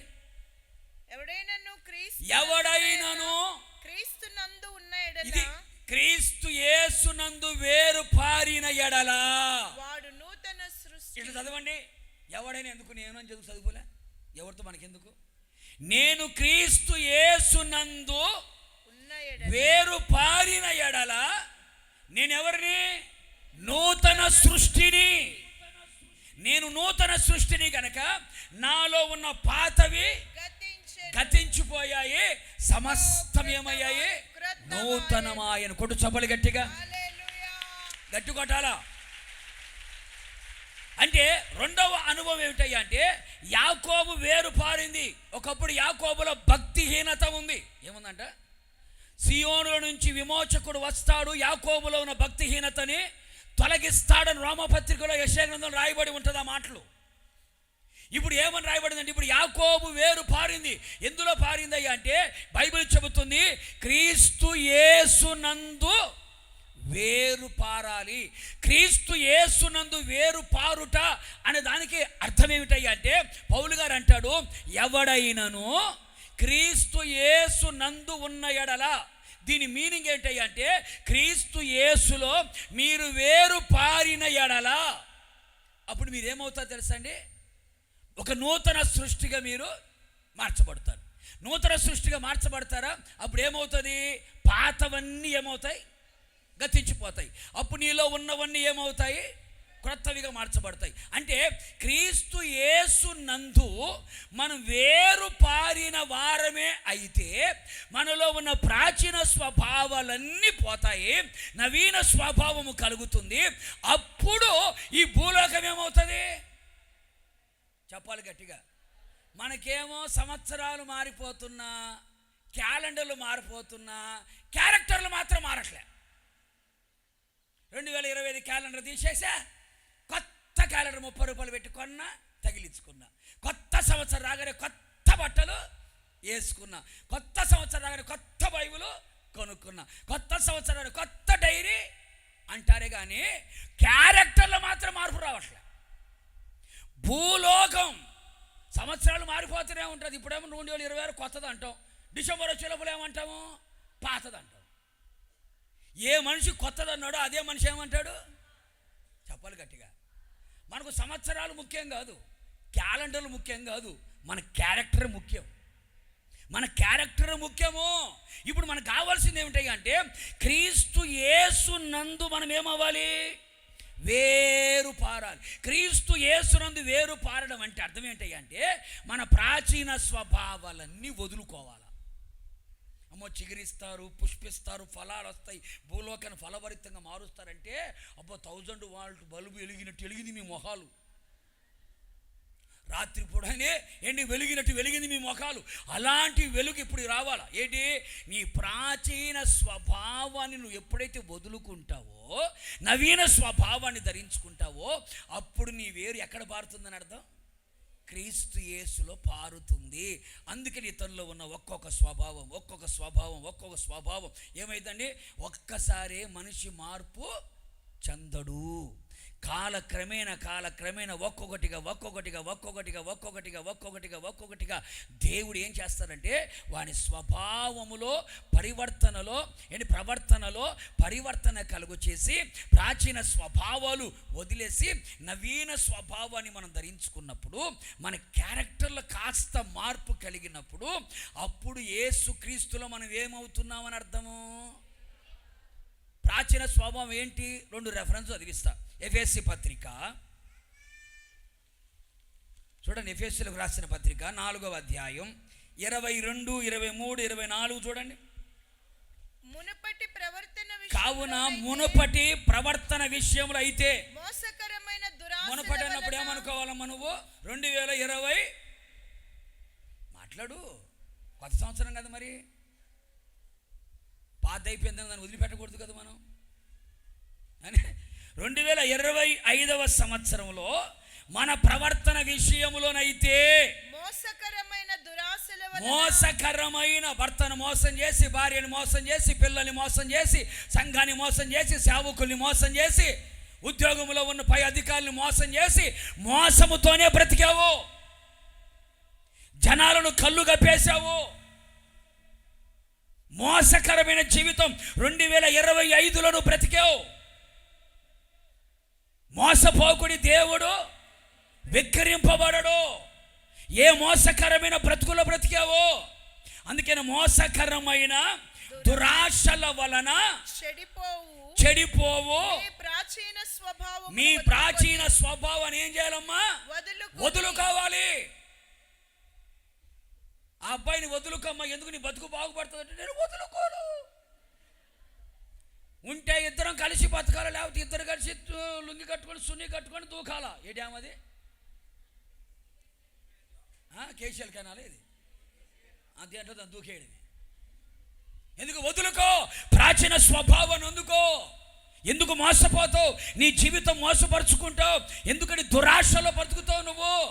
ఆ ప్రాచీన స్వభావాన్ని వదులుకొని ఏంటా మీ చిత్తవృత్తి యందు నూతన పరచబడిన వారై నీతియు యథార్థమైన భక్తి గలవారై దేవుని పోలికగా సృష్టించబడిన నవీన స్వభావమును ధరించుకొనుడి. ఇది క్రీస్తు యేసులో వేరు పారడం అంటే నీ ప్రాచీన స్వభావాలను వదులుకోవాలి. నీ పాత బుద్ధులు, పాత చేష్టలు, పాత క్రియలు, పాత చూపులు, పాత మాటలు, పాత నడక, పడక, ప్రవర్తన అది ఒకవేళ నేను మోసకరముగా నడిపిస్తుందేమో, దురాశలతో నిండి ఉన్నదేమో. నీ చూపులు సరిగా లేవా? తలంపులు సరిగా లేవా? మాటలు సరిగా లేవా? నీ క్రియలు సరిగా లేవా? ప్రేమైన సహోదరుడు సహోదరులారా, రాబోయే కాలములో మనం ఫలభరితముగా మార్చబడాలంటే, చిగురించాలంటే, పుష్పించాలంటే, ఫలాలు రావాలంటే క్రీస్తు యేసులో వేరు పారి మన ప్రాచీన స్వభావాన్ని విడిచిపెట్టుకొని నవీన స్వభావం, అది దేవుని పోలికగా సృష్టించబడిన నవీన స్వభావాన్ని మనము ధరించుకోవాలి. ఒక నూతన వ్యక్తిగా నువ్వు మారాలి. నీ ప్రవర్తనలో ఒక పరివర్తన కలగాలి. మునుపటి సత్ప్రవర్తన కంటే వెనుకటి సత్ప్రవర్తన ఎక్కువగా మార్చబడింది రూతు. అందుకే నీకు దీవెన కలుగుతుందని లేఖనాలు చెబుతున్నాయి కదా. మరి నీ ప్రవర్తనలో పరివర్తన కలిగిందా? సంవత్సరాలు జరిగిపోతున్నా ఇంకా నీ బ్రతుకులో మార్పు లేకుండా ప్రాచీన స్వభావముతోనే నూతన సంవత్సరం అడుగుపెట్టామా? పాత బుద్ధులతోనే నూతన సంవత్సరం అడుగుపెట్టామా? జీవితంలో మార్పు లేదా? పద్ధతుల్లో మార్పు లేదా? క్రియల్లో మార్పు లేదా? నీ భక్తి యథార్థముగా కనబడాలి కదా, నీతి కలిగిన వ్యక్తిగా కనబడాలి కదా. ఆ నీతి, ఆ యథార్థమైన భక్తి ఎక్కడా? క్రీస్తులో వేరు పారడం అంటే నువ్వు ఒక నూతన సృష్టిగా కనపడ్డమే. ఇంకొక మాట కూడా చూపిస్తా, చూడండి. కొలస్సీయులకు రాసిన పత్రిక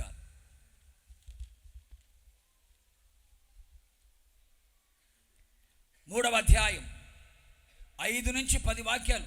కావున భూమి మీదనున్న మీ అవయవములను. ఎక్కడున్నాము మనం అందరము? భూమి మీద. అంతరిక్షంలో కాదు కదా. నేను భూమి మీద ఉన్నాం అన్న వాళ్ళంతా అల్లేలు అయిపోయింది. కొంతమంది పోయినట్టున్నారు అంతరిక్షాన్ని. దిగిరండి. భూమి మీదనున్న మీ అవయవములను అనగా జారత్వమును, అపవిత్రతను, కామాతురతను, దురాశను, విగ్రహారాధన అయిన ధనాపేక్షను చంపివేయండి. వాటి వలన దేవుని ఉగ్రత అవిధేయుల మీదకి వచ్చును. పూర్వము అంటే ఎప్పుడు? 2020 లాంగ్ ఎగో కాదమ్మా, 2025 వేసుకో. 2025 వారి మధ్య జీవించినప్పుడు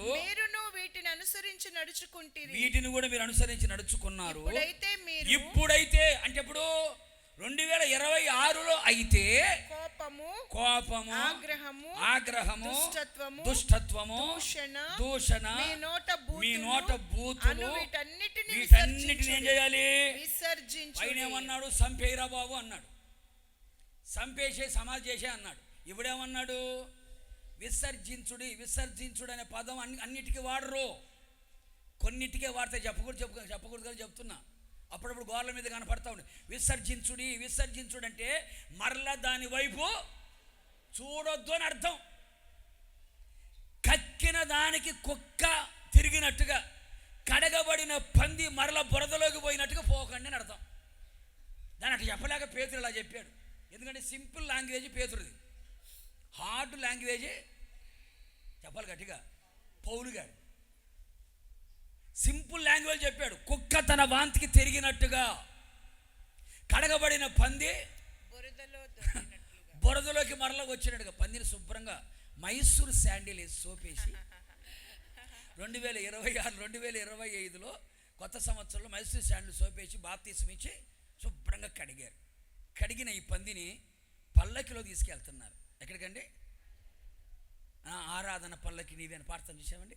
పల్లకిలో మోసుకెళ్తున్నప్పుడు సడన్గా పల్లకి బరువు తగ్గింది. మరి ఈ పంది మామూలు 70 కేజీలు 40 కేజీలు ఉంటుంది. ఇది అర్థమైన వాళ్ళకి అర్థమైనంత 70 కేజీ 80 కేజీ ఉంటుంది పంది. మైసూర్ శాండిల్ సోప్తో తోమి పెయిర్ అండ్ లవ్లీ రాసి వీకో టర్మరీ పూసి బ్లీచింగ్ వేసి ఐబ్రోస్ చేసి గన్ షాట్లు కొట్టి బెత్తడెత్తున మేకప్ వేసి అట్లా లేదులేండి. తీసుకెళ్తా 70 కేజీ 80 కేజీలు పంది. ఇది సడన్గా ఉన్నట్టు మోసే వాళ్ళకి బరువు తగ్గింది. ఏంద్ర బరువు తగ్గింది ఏంటి? బరువు తగ్గిందంటే లోపల పంది లేదు. ఏమైపోయింది పంది అని చెప్పి ఇప్పుడే కదా కడిగి తీసుకొచ్చే, డిసెంబర్ కదా అయింది, జనవరి కదా అయింది, ఫిబ్రవరి కదా గుడాల పండుగ కూడా వచ్చింది కదా. పంది ఏమైపోయింది? పంది ఏమైపోయింది? అట్లా అవుతున్నారండి. కనెక్ట్ అయినట్టున్నారు. కనెక్టింగ్ పీపుల్ ఐడియా బాగా కనెక్ట్ అయినట్టుంది. ఎక్కడ పోయింది? గుడాల పండుగ కూడా వచ్చింది. పంది ఎక్కడ పోయిందంటే తిన్నగా చూసి ఎన్నికెళ్ళి చూసి లోపల బురదలో బొల్లాడుతుంది. ఏ బ్యూటీ పార్లర్లో బొల్లాడుతుందో, ఏ ప్యాకాట్లో బొల్లాడుతుందో చెప్పు అంటే ఇదని అర్థం. విసర్జించుడి అంటే మరొక్కసారి దాన్ని వదిలేసిన తర్వాత, విడిచిపెట్టిన తర్వాత మరలా దాని వైపు కూడా మనం ఏం చేయకూడదంట. పైనేమో చంపేయండి అన్నాడు, సమాధి చేసేయండి అన్నాడు. మళ్ళీ ఏమంటున్నాడు ఇప్పుడు? విసర్జించుడి. ఒకడు అబద్ధమాడకుడి. మనం ఆడేయన్ని అంటమ్మా. ఏం చెప్పు, రోజుకి ఎన్ని అబద్ధాలు ఆడతావు చెప్పు. కొంతమంది అబద్ధాన్ని ప్రేమించే వాళ్ళు ఉన్నారు. అబద్ధికులందరూ 2వ మరణంలో పోతాను రాస్తుంది కదా. ఒకడినొకడు ఏం చేయాలా? అబద్ధమాడకుడి. ఏలయనగా ప్రాచీన స్వభావం. మన చూడు ఇక్కడ అదే రాదు. ప్రాచీన స్వభావమును దాని క్రియలతో కూడా ఏం చేయాలంట? పరిత్యజించి. మాట్లాడండి బాబోయ్, గ్రాంథికమైన భాష ఇది. సంపేయండి, విసర్జించండి, పరిత్యజించండి. దానికి నీకు సంబంధం ఉండకూడదు. అందుకని విడాకుల పత్రికను ఏమంటారంటే పరిత్యాగ పత్రిక అంటారు. అంటే నీకు నాకేముండకూడదు సంబంధం. అదే అన్నమాట, సంబంధం లేని జీవితం. పరిత్యజించి జ్ఞానము కలుగు నిమిత్తము దాన్ని సృజించిన వాని పోలిక నూతనపరచబడుచు. పౌలు గారు ఎఫెసీ 10 రాశాడు. ఏమని? దేవుని పోలిక అనబడిన నవీన స్వభావము అన్నాడు. ఇక్కడ ఏమన్నాడు? సృష్టించవనిన వాని పోలిక చొప్పున నూతన పరచబడుచున్న నవీన స్వభావాన్ని ధరించుకొని.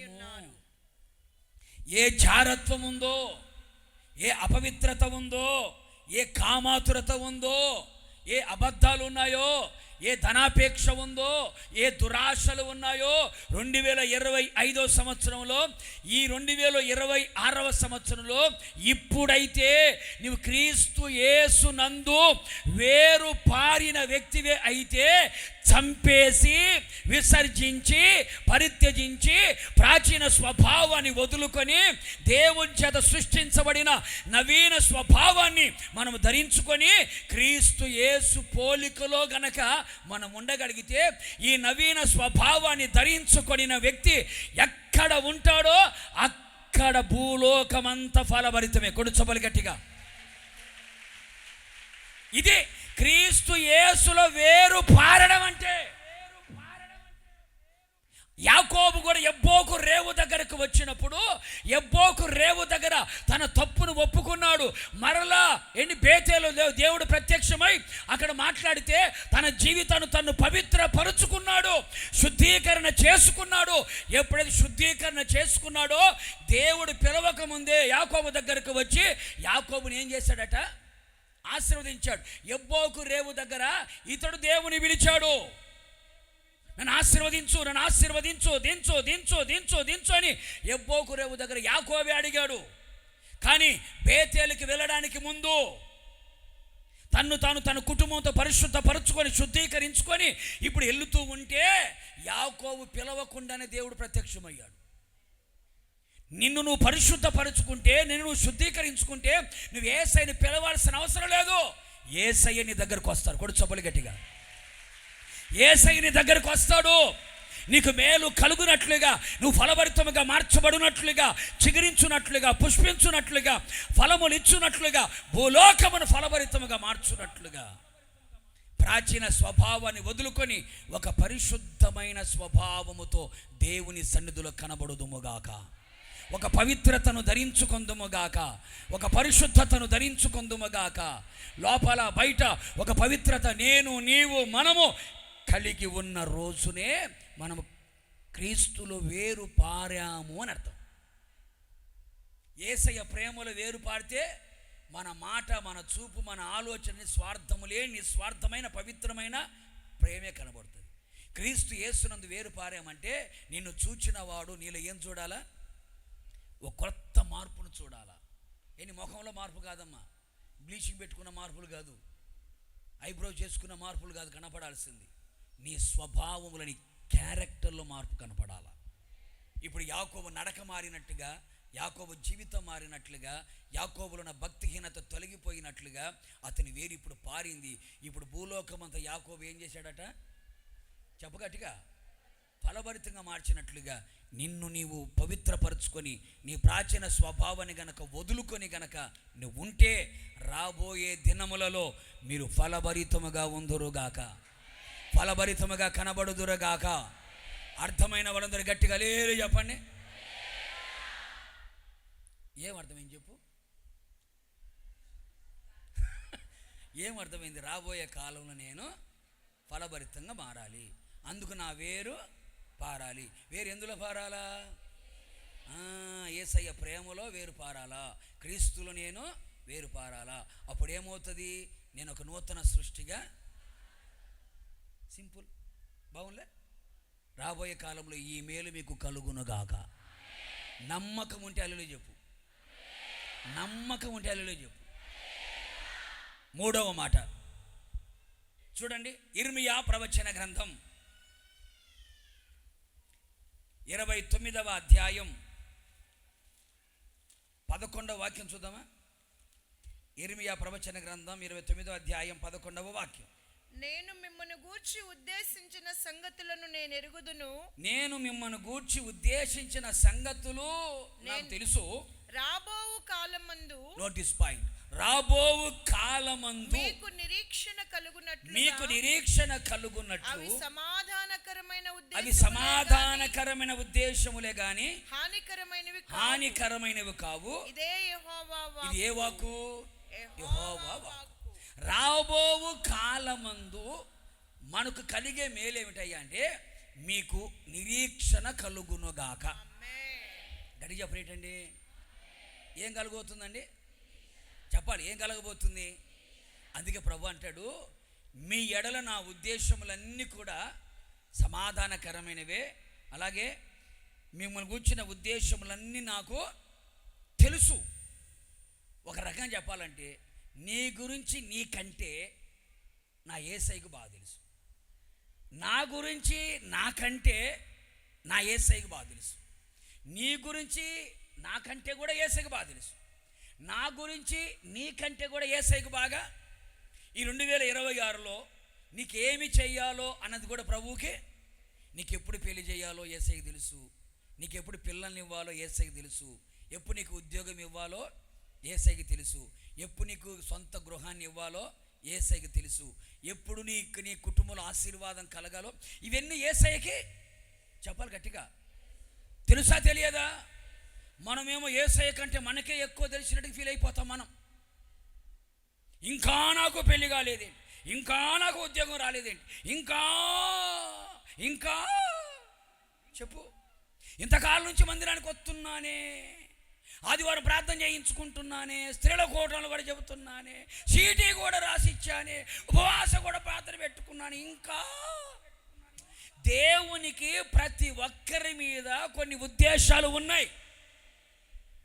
దేవుడు కొన్నిసార్లు త్వరగా చేస్తాడు, మరి కొన్నిసార్లు ఆలస్యం చేస్తాడు.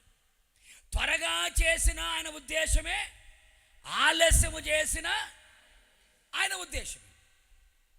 కొందరికేమో త్వరగా చేస్తాడు, కొందరికేమో ఆలస్యం చేస్తాడు. ఆలస్యం చేస్తున్నాడు కదా అని చెప్పి నెట్టేశాడని కదా అర్థం.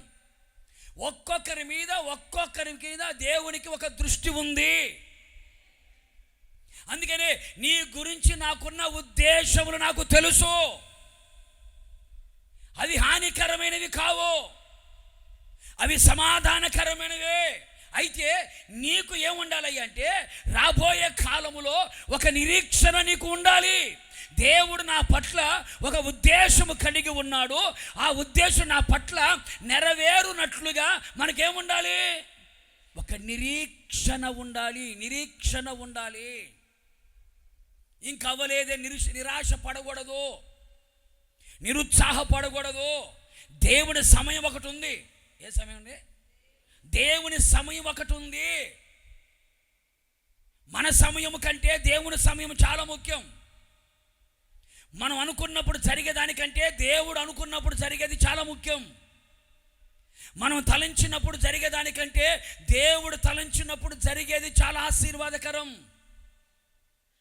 మనం తొందరపడతా ఉంటాం, ఆతురపడతా ఉంటాం. ఇంకా లేదని మనం ఆతురపడతా ఉంటాం. మనము తొందరపడినట్టుగా దేవుడు తొందరపడడు. మనం అనాలోచనగా ఉండినట్లుగా దేవుడు అనాలోచనగా ఉండడు. ఆయనకు ఒక సమయం ఉంది, నిర్దిష్ట ఒక సమయం ఉంది, తగిన కాలం ఉంది. ఆ తగిన కాలములను దేవుడు చేస్తాడు. అంతవరకు నువ్వు ఏడ్చినా, గగ్గోలు పెట్టినా, నెత్తి బాదుకున్న తలలో తల కింద కాళ్ళు పైకెత్తినా గోడకి నీ తలకాయ పగలు కొట్టుకుని చూస్తూనే ఉంటాడు. ఆయన చూస్తూనే ఉంటాడు. ఎందుకంటే నా టైం రాలేదుగా. కానా ఊరిలో పెళ్ళి, ద్రాక్షారసం అయిపోయింది. ఆ సంగతి యేసుప్రభు చెప్పాడు. కానా పెళ్లిలో కలకల్లాడుతున్న కళ్యాణం ఒక్కసారి కల తప్పిపోతే ఎట్ట చెప్పండి. అసలే సగం కట్నం ఇచ్చారు, ఇంకా సగం కట్నం పెళ్ళైన తర్వాత ఇస్తానన్నారు. ఆ సగం కట్నంతోనే పెళ్లి బట్టలు కొన్నారు, ఆ సగం కట్నంతోనే బ్యాండ్ మేళం పెట్టారు. దరిద్రులందరూ ఇట్టాగే ఉంటారు, తగలబడి ఉంటారు. వీళ్ళు ఇచ్చిన కట్నంతోనే బట్టలు కొన్నారంట, షాపింగ్కి వెళ్ళి చేశారు. వీళ్ళు తెలుగులో లేని పెళ్ళంతా సగం ఇస్తానన్నారు. ఇప్పుడు ద్రాక్షరసం అయిపోయింది. యేసుప్రభు తెలియదా? ద్రాక్షరసం అయిపోతే అక్కడ అవమానం కలుగుతుంది. యేసుప్రభు తెలియదా? నలుగు నానా మాటలు మాట్లాడుతున్న యేసుప్రభు తెలియదా? చెప్పరేటండి. పిల్లలు లేకపోతే జనాలందరితో మాట్లాడుతుంటే యేసుప్రభు తెలియదా? తెలుసు.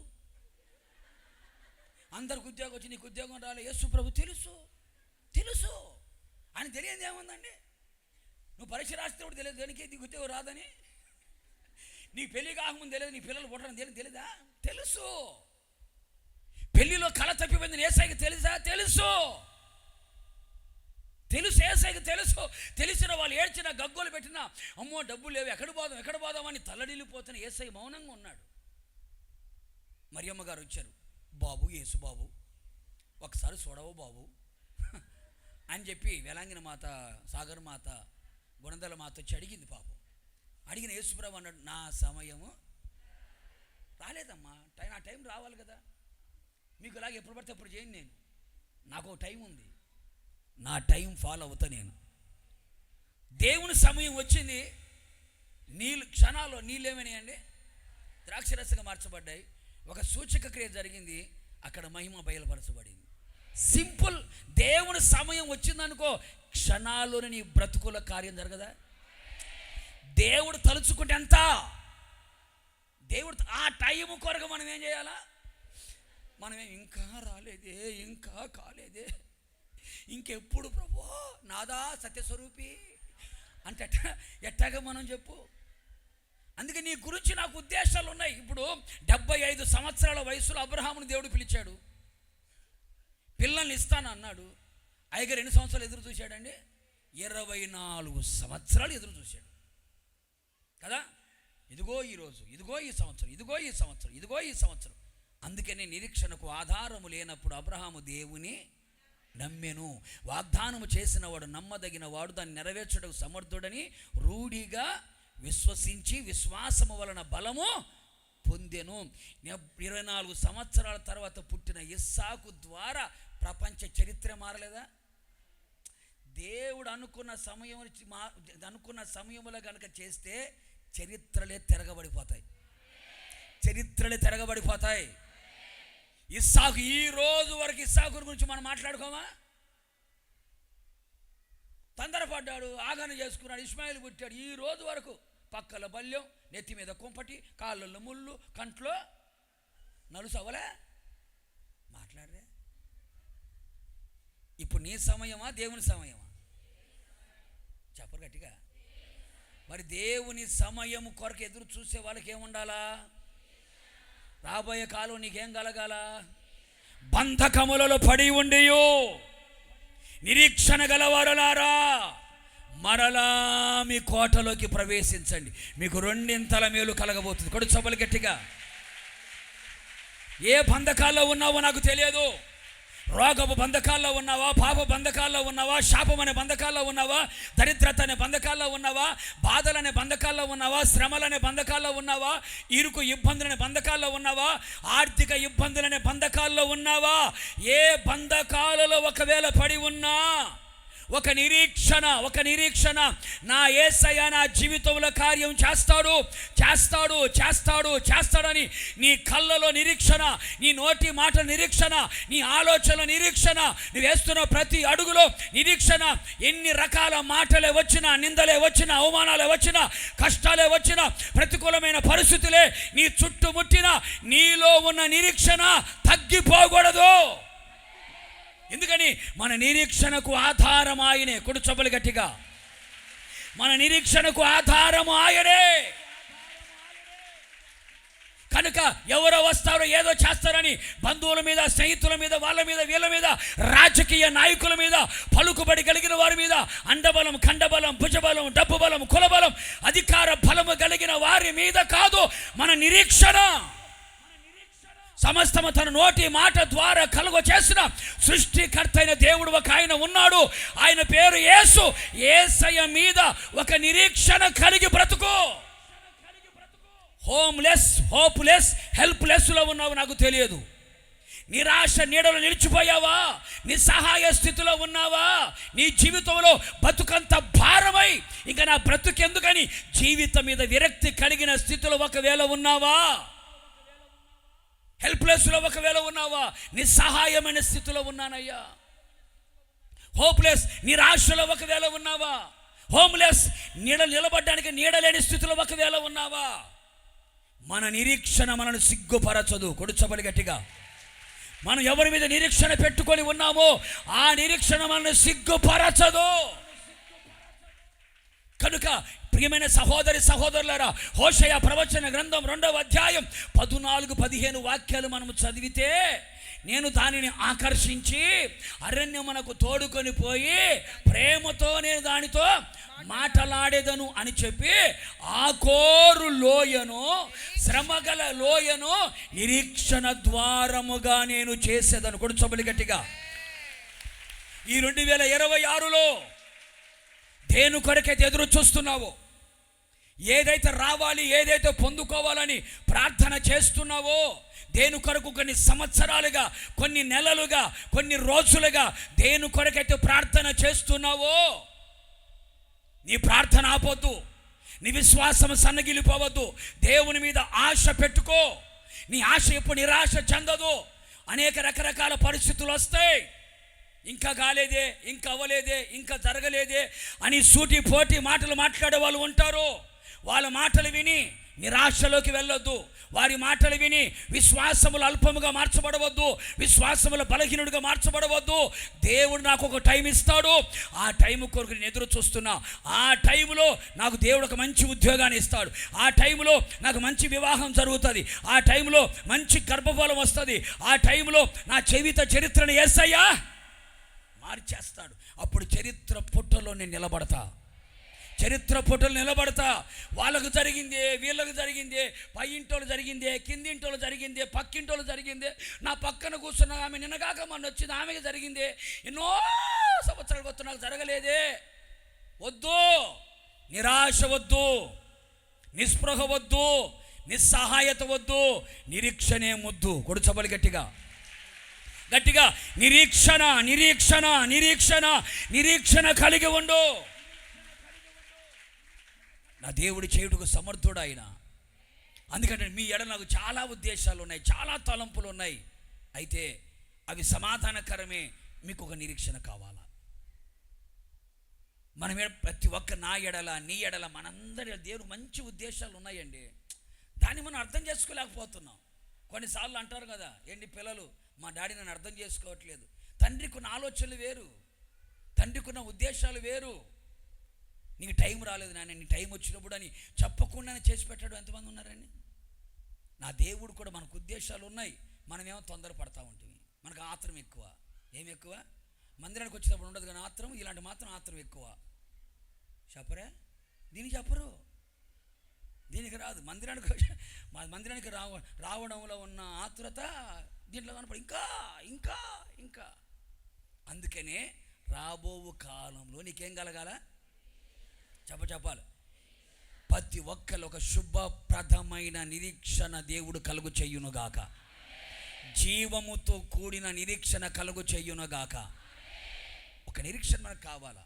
మరొక నిరీక్షణ ఏమిటంటే ఆర్భాటముతో, ప్రధాన దూత శబ్దముతో, దేవుని బోరతో నా ప్రభు వస్తాడు, ఆత్మ పెళ్లి కుమార్తె రమ్మని పిలుస్తాడు. పిలిచినప్పుడు నేను కూడా ఆయనతో కూడా చెప్పు గట్టిగా. ఈ నిరీక్షణ కావాలి మనకి. నా పేరు పెట్టి పిలుస్తాడు ఆయన, రాజేష్ అని అన్నాడు అనుకో. ఒకవేళ అప్పటి వరకు నేను ఒకవేళ నిద్రపోయాను అనుకో, ఆ స్వరం వినగా నేనేమవ్వాలా? లేవాలా. ఒక నిరీక్షణ మనకు కావాలా. మన భక్తి ఒక నిరీక్షణతో కూడినది. ఈ భక్తి ఒక నిరీక్షణతో కూడింది. ఆ నిరీక్షణ నిత్య సియోనులో యేసుతో ఉండాలా, నూతన యెరూషలేములో యేసుతో కూడా ఉండాలా. ఆ నిరీక్షణ మనల్ని సిగ్గుపరచదు. కొడు చప్పులు గట్టిగా. భూలోకములో మనకు కావలసిన ఒక నిరీక్షణ, పరసంబంధానికి కలిగినటువంటి ఒక నిరీక్షణ. రాబో కాలములో నా దేవుడు మనకి ఇట్టి నిరీక్షణ కలుగు చెయ్యునుగాక. అందుకే అంటాడు కదా, వీళ్ళ గురించి రాయబడింది ఆ మాట, బంధకములలో పడి ఉండియు నిరీక్షణ కలిగిన వారలారా మరలా మీ విశ్వాసపు కోట, మీ ప్రార్థన కోట, మీ పరిశుద్ధత అనే కోట, మీ సహవాసం అనే కోట, ఏంటి మీ భక్తి అనే కోటలోకి మరలా మీరు ప్రవేశించండి. మరలా ప్రవేశించండి. మీకు రెండింతలుగా ఏం చేయబోతున్నా? రాబోయే కాలమును మీకు 2 కాదు, 1000 రెట్లు కాదు, విస్తారముగా మేలు కలుగునుగాక. పాత నిబంధన భక్తులకి కొలత 2 అని, కొత్త నిబంధన వాళ్ళకి చెప్పు గట్టిగా అసలు లేదు. ఇక కొలతలు ఏమి లేవు, పోవడమే. కొలతలు ఏమి లేవు. కొంతమంది ప్రార్థన చేసేటప్పుడు కూడా నేను ఎప్పుడు చెప్తా ఉంటా, సేవకుడు కోసం ప్రార్థన చేయమంటే, అయ్యా మా పాస్టర్ కానీ 2 ఇంతలు 7 ఇంతలు, 2 ఇంతలు 7 ఇంతలు. ఒక కూటానికి వెళ్ళా, ఆమె 100 ఇంతలు అని చేసింది. 100 అంటే 2 ఇంతలు చేస్తే 2 గంటలు చెప్తున్నాడు. అయ్యా 7 ఇంతలు చేసినట్టు ఎన్ని గంటలకు వెళ్ళిపోతుంది తెలియదు. అయ్యా 2 సార్లు అయ్యా, 2 సార్లు అయ్యా, 2 సార్లు వద్దు, కొలతలు వద్దు. అందుకే యేసు ప్రభు గురించి రాయబడిన మాట, కొలతలేని ఆత్మ. నా ప్రార్థన చేసేటప్పుడు 2 చాలు, ఎలీషా 2 అడిగాడు, 2 చాలు అనకూడదు. అది పాత నిబంధన. పాత నిబంధన అంతా కొలతలే, కొత్త నిబంధన అంతా అసలు నో కొలతలు, ఇన్ఫినిట్ అన్నమాట. ఇంకా పోతే పోయే కదా, పోవడమే. అది కదా మన వాగ్దానం, విస్తరించడమే. కొడు చప్పులు గట్టిగా గట్టిగా గట్టిగా గట్టిగా గట్టిగా. రాబోయే కాలములో నీకు నిరీక్షణ కలగబోతుంది. నీ నిరీక్షణ ఫలము నువ్వు పొందబోవుదువుగాక. నిరీక్షించిన వాడిని దేవుడు సిగ్గుపరచకుండా ఉండునుగాక. నీ నిరీక్షణకు కలిగినటువంటి కార్యాలు దేవుడు చేయునుగాక. చివరి మాట 4 అన్నానుగా, చెప్పకపోతే ఆయన ఊరుకోడు అండి. చెప్పకపోతే నాకు కూడా తిండి తినబోది కాదు. అందుకని ఆయన ఊరుకోడు, నాకు ఉండదు, మీకు కూడా ఉండదు. 4వ మాట, చివరి మాట, రాబోయే కాలం ఏమేలు. ప్రకటన గ్రంథం 3వ అధ్యాయం 10వ వాక్యం. ప్రకటన గ్రంథం 3వ అధ్యాయం 10వ వాక్యం. నీవు నా ఓర్పు విషయమైన వాక్యమును గైకొంటివి గనుక భూనివాసులను శోధించుటకు లోకమందంతటి మీదకి రాబోవు శోధన కాలములో నేను నిన్ను కాపాడుతాను. కొట్టుకో మరి గట్టిగా చప్పట్లు. రాబోవు శోధన కాలం ఒకటి ఉంది. రాబోవు శోధన కాలం అంటే రాబోవు కాలంలో ఏమొస్తాయమ్మా? ఏంది పాచి ఇప్పటిదాకా మేలు మేలు అని చెప్పేసి మమ్మల్ని పైకి ఎక్కించావు, మళ్ళీ ఇప్పుడు శోధన అని చెప్పి మనకి ఎంత దింపుతున్నామంటే, ఒక రోజు గడవాలంటే చెప్పాలమ్మా 12 అవర్స్ పగలు, 12 అవర్స్ నైట్. పగలు రాత్రి కలిపితే ఏమవుతుందండి? ఒక రోజు అవుతుంది. మరి నీ జీవితంలో కూడా కావాలంటే పగలు ఉండాలా, మాట్లాడరే, ఆశీర్వాదాలకు బాగా అలవాటు పడ్డట్టున్నారు. రాబో కాలంలో ఏమొస్తాయట?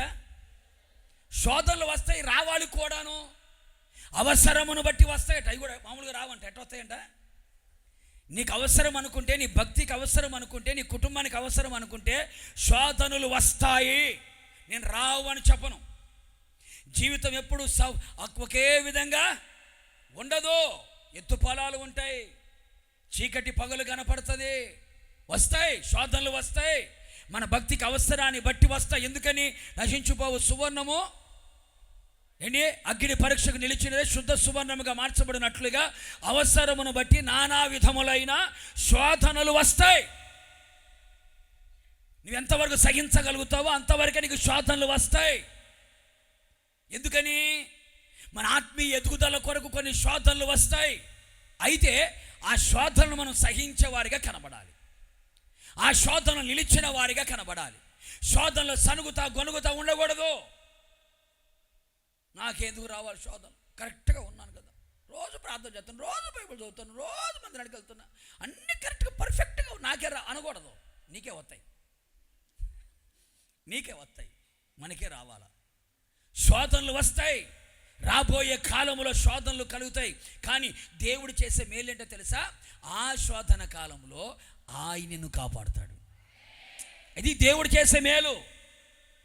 నీ శోధనలో దేవుడిని విడిచిపెట్టడు, నీ కష్టాల్లో దేవుడు విడిచిపెట్టడు, నీ బాధలో దేవుడు విడిచిపెట్టడు, నీ శ్రమలలో దేవుడు విడిచిపెట్టడు. మనుషులైతే విడిచిపెట్టేస్తారు. ఒక రకంగా అప్పుడప్పుడు శోధనలు ఎందుకు వస్తాయి అంటే, అసలు నీతో ఉన్న వాళ్ళు ఎవరు, నేను విడిచిపెట్టి అయిపోయే వాళ్ళు ఎవరో తెలియాలంటే నీకు శోధన రావాలా. చెప్పరేంటండి? చేతి నిండా డబ్బు, ఒంటి నిండా బంగారం, బ్యాంక్ బ్యాలెన్స్ ఫుల్గా ఉందనుకో, hi uncle, hi aunty, hi brother, hi sister అంటారు. అది బ్యాంక్ బ్యాలెన్స్ నిల్లు అయిపోయింది అనుకో, ఒంటి మీద బంగారం తాకట్టుకు పోయింది అనుకో, చేతిలో డబ్బు అరిగిపోయింది అనుకో, రోగం వచ్చి మంచాన పడ్డావనుకో, అప్పుడు హాయ్ సిస్టర్ అంటారా? కొన్ని కష్టాలు ఎందుకు వస్తాయి, కొన్ని శోధనలు ఎందుకు వస్తాయి అంటే, నీ వాళ్ళు ఎవరో, నీతో ఉన్న వాళ్ళు ఎవరో నీకు తెలియాలంటే తెలియాలా. యోబు గారికి 3 స్నేహితులు ఉన్నారు. ఎవరు? బిల్డప్ప, బిల్దదు, ఎలిఫజు, లోఫర్ కాదు, జోఫరు. 3 ఉన్నారు. 3 ఉన్నారండి. ఆ 3 ఉదయం టిఫిన్ యోబు ఇంట్లోనే, మధ్యాహ్నం భోజనం యోబు ఇంట్లోనే, మధ్యలో జ్యూస్ యోబు ఇంట్లోనే, 4 గంటలకు స్నాక్స్ యోబు ఇంట్లోనే, రాత్రి డిన్నర్ యోబు ఇంట్లో, పడుకోవడానికి ఇంటికి పోతారు. మళ్ళీ తెల్లాడి మళ్ళీ ఎక్కడికి వస్తారు? వెలుగొట్టినట్టుగా వస్తారు. ఇప్పుడు యోబుకు రోగం వచ్చి మంచాన పడి, గజ్జి రోగం వచ్చి సర్వాన్ని కోల్పోతే, ఇప్పుడు అస్సలు బుద్ధి బయట వల్లే నువ్వు ఏదో చేసింటావు లేరా యోబు, ఎందుకంటే అయిపోతుంది నీకు, ఒకసారి ఎందుకు పోతాయి నీకు? అందుకే యోబు, నా ప్రాణ స్నేహితులు నన్ను మరిచిపోయారు అంటాడు. కొన్ని శోధనలు రావాలి, కొన్ని శోధనలు మనకు వస్తాయి. రామని చెప్పట్ల, నాకైనా నీకైనా పలు విధములైన శోధనలు వస్తాయి. కానీ దేవుడు చేసే మేలు ఏమిటాయి అంటే, ప్రతి శోధనలో నీ వెనువెంట ఆయన ఉండి నిన్ను కాపాడుకుంటూ ఉంటాడు. ఆయన కూడా చప్పులు గట్టిగా, కంటిని కనురెప్ప కాపాడుచున్నట్లుగా భద్రముగా, సురక్షితముగా, క్షేమముగా ఆయనను కాపాడుకుంటాడు. ఎందుకు తెలుసా? శోధనలో ఏం జరుగుతుందో తెలుసా? వచ్చిన మాట చూడండి, లూకాసు వార్త 8వ అధ్యాయం 13వ వాక్యం చూడండి. లూకాసు వార్త 8వ అధ్యాయం 13వ వాక్యం. రాతి నేల నుండి వారెవరనగా వినున్నప్పుడు వాక్యమును సంతోషముగా అంగీకరించువారు గాని వారికి వేరు లేనందున కొంచెము కాలము నమ్మి శోధన కాలమున తొలగిపోవుదురు. చెప్పు. కొంచెం శోధన కాలం వచ్చినప్పుడు ఏమైపోతారంట? తొలగిపోతారు. ఇప్పుడు శోధన కాలంలో నిన్ను కాపాడేదని అన్నాడే, దీని అర్థం ఏమిటయ్యా అంటే, శోధన కాలం వచ్చినప్పుడు నువ్వు భక్తిలో నుండి తొలగిపోకుండా, విశ్వాసంలో నుండి తొలగిపోకుండా, ప్రార్థనలో నుండి తొలగిపోకుండా, సహవాసం నుంచి తొలగిపోకుండా, పరిశుద్ధతలో నుంచి తొలగిపోకుండా, చెప్పరే ఆయన ఏం చేస్తాడంట? కాపాడతాడంట. కొంచెం వాక్యం ద్వారా కనుక శోధన వచ్చిందనుకో, గట్టిగా వాక్యమే మాట్లాడింది అనుకో, ఇక నీ మందిరానికి నేను రాను, ఇంకా చర్చిలు నాకు లేవా, నాకు తెలిసిన పాస్టర్లు లేరా, ఇది కాకపోతే ఇంకొకటి అంటే అర్థం ఏంటి? శోధన కాలం రాగానే అయ్యగారు ఏమైపోతున్నారు? తొలగిపోతున్నాడు. సహవాసం నుంచి తొలగిపోతున్నాడు, భక్తిలో నుండి తొలగిపోతున్నాడు. అందుకనే నీవు తొలగిపోకుండునట్లుగా, యేసయ్యలో స్థిరముగా ఉన్నట్లుగా శోధన కాలములో ఆయన చేసే మేలేమిటయ్యా అంటే నిన్ను కాపాడుతాడు. కొడు చప్పులు గట్టిగా గట్టు. ప్రభువు నిన్ను కాపాడుకుంటాడు, నీ కుటుంబాన్ని కాపాడుతాడు, నీ పిల్లల్ని కాపాడుతాడు, నీ కలిగిన సమస్తాన్ని కూడా ఆయన కాపాడుకుంటాడు. నువ్వు ఆయనలో స్థిరముగా నిలిచి ఉండేటట్లుగా, ఎక్కడ తొలగిపోకుండా, ఎక్కడ పడిపోకుండా, ఎక్కడ తొట్టిల్లిపోకుండా, ఎక్కడ జారిపోకుండా, యేసయ్య కృపలో, యేసయ్య విశ్వాసములో, యేసయ్య ప్రేమలో, యేసయ్య పరిశుద్ధతలో, యేసయ్య నిరీక్షణలో నీవు స్థిరముగా నిలిచిన వాడిగా ఉండడానికి నిన్ను కాపాడుకుంటాడు ఆయన. లేకపోతే ఎప్పుడో పడిపోయి ఉండవలసిన వాళ్ళం మనం, ఎప్పుడో దూరం అయిపోయి ఉండవలసిన వాళ్ళం మనం. కానీ ఈరోజు నేనైనా నువ్వైనా ఈరోజు నేను సేవలు నిలిచి ఉన్నానంటే, ఈరోజు విశ్వాస జీవితం నిలిచి ఉన్నామంటే ఆ శోధన కాలంలో యేసయ్య మనల్ని కాపాడాడు గనకనే సేవలో నేను నిలిచి ఉన్నా, విశ్వాసం నువ్వు నిలిచి ఉన్నావు. లేకపోతే ఎప్పుడో తొలగిపోయి, తొట్టిల్లిపోయి, ఎండిపోయి, రాలిపోయి, ఊడిపోయి, పొయ్యిలో పోయి కాలిపోయి బతుకంతా దిగజారిపోయి ఉండేది ఎవ్వరు. రాబోయే శోధన కాలం వస్తుంది. ఆ కాలంలో మనం ఎవ్వరము తొలగిపోకుండానట్లుగా యేసయ్య మనల్ని కాపాడుకొనుగాక. లోకమంతా శోధన వచ్చింది, నోవాహును దేవుడు కాపాడలేదా? సొదొమ గొమొర్రా పట్టణం అంతా అగ్నిగంధకాలతో కాల్చబడింది. నీతిమంతుడైన నీతిమంతుడైన లోతుని దేవుడు కాపాడలేదా? లోతు నీతిమంతుడని బైబిల్ రాస్తుంది కదా, తప్పించాడా లేదా? మరి నిన్ను కూడా, నన్ను కూడా, మనందరికీ కూడా రాబోయే కాలంలో ఆయన చేసే మేలేమిటాయి అంటే శోధన గడియలు, శోధన కాలము, శోధన సమయము మనకు వస్తుంది. ఎప్పుడు, ఎక్కడ, ఎలా, ఏ విధంగా వస్తుందో తెలియదు. వచ్చినప్పుడు ఆ శోధనలో మనం తొలగిపోకుండా ఆయన నిలిచి ఉండేటట్లుగా ఆయన మన చుట్టూ ఉండి, మన కుడి ఎడమల పైన క్రింద చుట్టూ ఆవరించి ఆయన మనల్ని కాపాడుకుంటాడు. కాపాడుకున్నవాడు ఏం చేస్తాడు? ఆయనతో కూడా పరలోకానికి చేర్చుకుంటాడు. కూడా చప్పులు గట్టిగా నిశ్చయముగా రాబోయే ఈ కాలంలో నా దేవుడు నిన్ను కాపాడునుగాక. 4 మేలు చేస్తున్నాడు. 1, రాబోయే కాలంలో నిర్భయముగా ఉండినట్లుగా మేలు చేస్తాడు. రాబోయే కాలంలో వేరుపాలి ఫలించేటట్టుగా మేలు చేస్తాడు. 3, రాబోయే కాలంలో ఒక నిరీక్షణ కలిగిన వారిగా మేలు చేస్తాడు. రాబోయే కాలంలో శోధన కాలంలో తొలగిపోకుండా మేలు చేస్తాడు, కాపాడి మేలు. ఈ 4 మేలులు నీ నలువైపుల నిలిచి ఉండునుగాక. రాబోయే కాలంలో ఈ మేలులు దేవుడు మనకు కలుగ చేయునుగాక. నమ్మకము ఉంది అన్న వాళ్ళు చెప్పండి. ఏముంది? ఏం నమ్మకం ఉంది? రాబోయే కాలంలో నాకు ఎలా బతకబోతున్నారు మీరు? నిర్భయముగా రాబోయే కాలంలో నేను ఫలించబోతున్నాను. రాబోయే కాలంలో ఆ దేవుడు నా జీవితంలో ఒక నిరీక్షణ కలుగు చేత, ఆ నిరీక్షణ నన్ను సిగ్గుపరచదు. రాబోయే కాలంలో దేవుడు నన్ను కాపాడుకుంటాడు. ఈ మేలుల మూటని నెత్తి మీద దేవుడు పెట్టాడు. ఈ 2026 సంవత్సరం అంతా మేలులతో అడుగులు వేసుకుంటూ ప్రభు రాకడ కొరకు సిద్ధపడుదుముగాక. ప్రార్థన. ప్రేమస్వరూపి పరిశుద్ధుడైన మా దేవ, మీకు స్తోత్రం నాయనా. గత కాలమంతా కూడా మీరు మమ్మల్ని కనుపాపవలే కాపాడి ఉన్నారు. నేటి దినమున సర్వలోకము మిమ్మల్ని స్తుతించి ఆరాధన చేయుచూ ఉండగా మీరు మా మధ్యలోనికి వచ్చినందుకొరకై స్తోత్రం. మా ఆరాధన అంగీకరించినందుకొరకై స్తోత్రం. పునరుద్ధానపు బలము చేత మీరు మమ్మల్ని నింపినందుకొరకై స్తోత్రం. ప్రభువా, మీ దాసులను మీరు మరుగుపరుచుకొని మీరు మాతో మాట్లాడిన వాక్కుల కొరకై స్తోత్రం. తండ్రి, రాబో కాలమున నీకు మేలు కలుగుతుంది. తండ్రి, ఈ మాట నమ్మండి, నమ్మిక ఉంచండి అని మీరు చెప్పారు తండ్రి. 2026 సంవత్సరం ఎలా ఉండబోతుందో, ఇక రాబోయే కాలం మా జీవితాలకి ఎలా ఉండబోతుందో అని మేము మీ సన్నిధిలో కనిపెడుతూ వచ్చినప్పుడు మీరు చక్కగా ఉత్తరం ఇచ్చారు నాయన.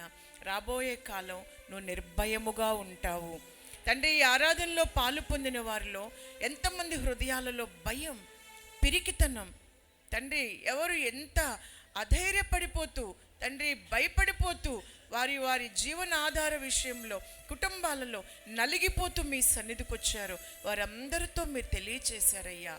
పరిశుద్ధాత్మ వలన తండ్రి యొక్క ప్రేమను మీ హృదయాలలో కుమ్మరింపబడితే పరిపూర్ణమైన దేవుని ప్రేమ, ఏ విధమైన భయం హృదయములో లేకుండానట్లుగా దేవుని ప్రేమ ఆ భయాన్ని వెళ్ళగొడుతుంది గనుక పరిశుద్ధాత్మ పొందుకోవాలి, పరిశుద్ధాత్మలో ఆనందించాలి, పరిశుద్ధాత్మ అభిషేకముతో నింపబడాలని, తద్వారానే తండ్రి యొక్క ప్రేమతో నిర్భయముగా మేము బ్రతకగలమని మీరు తెలియచేశారు. ఆత్మీయులైన వారు ఎవ్వరు కూడా పరిశుద్ధాత్మ అభిషేకాన్ని నిర్లక్ష్యపరుచుకోకూడదు నాయన. ప్రతి బిడ్డకి కృపనివ్వండి, నిర్భయముగా బ్రతకడానికి ఈ పునరుద్ధాన దినమందు ప్రతి వారిలో పరిశుద్ధాత్మ శక్తిని మీరు కుమ్మరించినందుకొరకై స్తోత్రం తండ్రి. యాకోబు వేరుపారును, ఇశ్రాయేలు చిగిర్చి పూయెను, భూలోకమంతా ఫలభరితంగా ఉంటుంది. మేము మా హోసన్న మినిస్ట్రీస్లో ఉన్న విశ్వాసులందరి కుటుంబాలు ఫలభరితంగా ఉండాలని కోరుకుంటున్నాం నాయన. ఫలభరితంగా ఉండాలంటే యేసయ్య ప్రేమలోనే వేరుపారి ఉండాలి.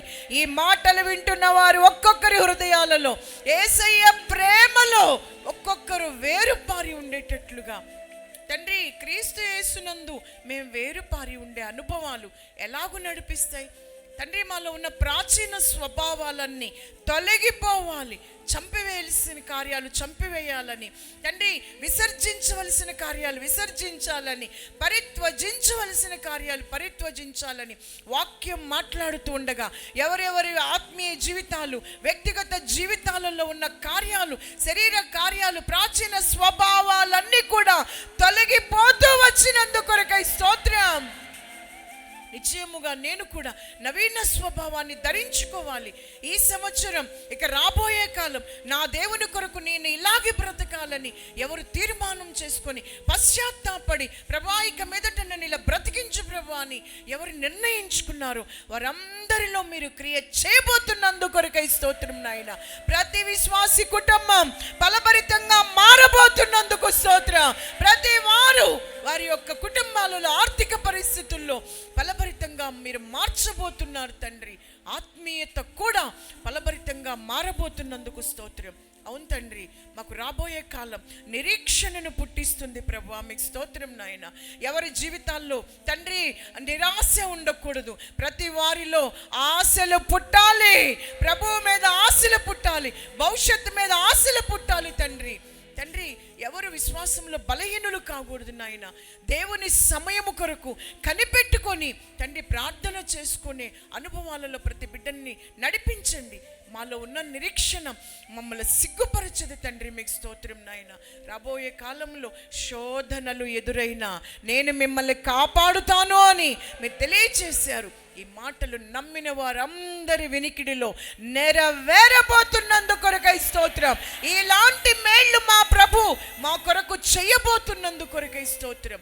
శిరస్సు వంచి మీ మాట కొరకు నాయన తండ్రి మీ పాదములు ముద్దాడి మీకు కృతజ్ఞతాస్తుతులు చెల్లిస్తున్నాం. రాబోయే కాలం ఎలా ఉంటుందో అని ఆలోచనలో ప్రార్థనలో కనిపెడుతున్న మాకు మీకు మేలే కలుగుతుంది. మీరు నిర్భయముగా ఉంటారు, మీరు ఫలభరితంగా ఉంటారు, మీకు నిరీక్షణ కలుగుతుంది. నేను మిమ్మల్ని అంతం వరకు కాపాడుతానని సెలవిచ్చారు. ఈ మాటలన్నీ కూడా మేము అనుభవించి స్వతంత్రించుకునేటట్లుగా మీ ఆత్మ మాలో క్రియ జరిగిస్తున్నందుకొరకై స్తోత్రం. ప్రభువా, మీ దాసుల కొరకు ప్రార్థిస్తున్నాం. మరింత కృపల చేత నింపండి, శరీరమునకు ఆరోగ్యం ఇవ్వండి.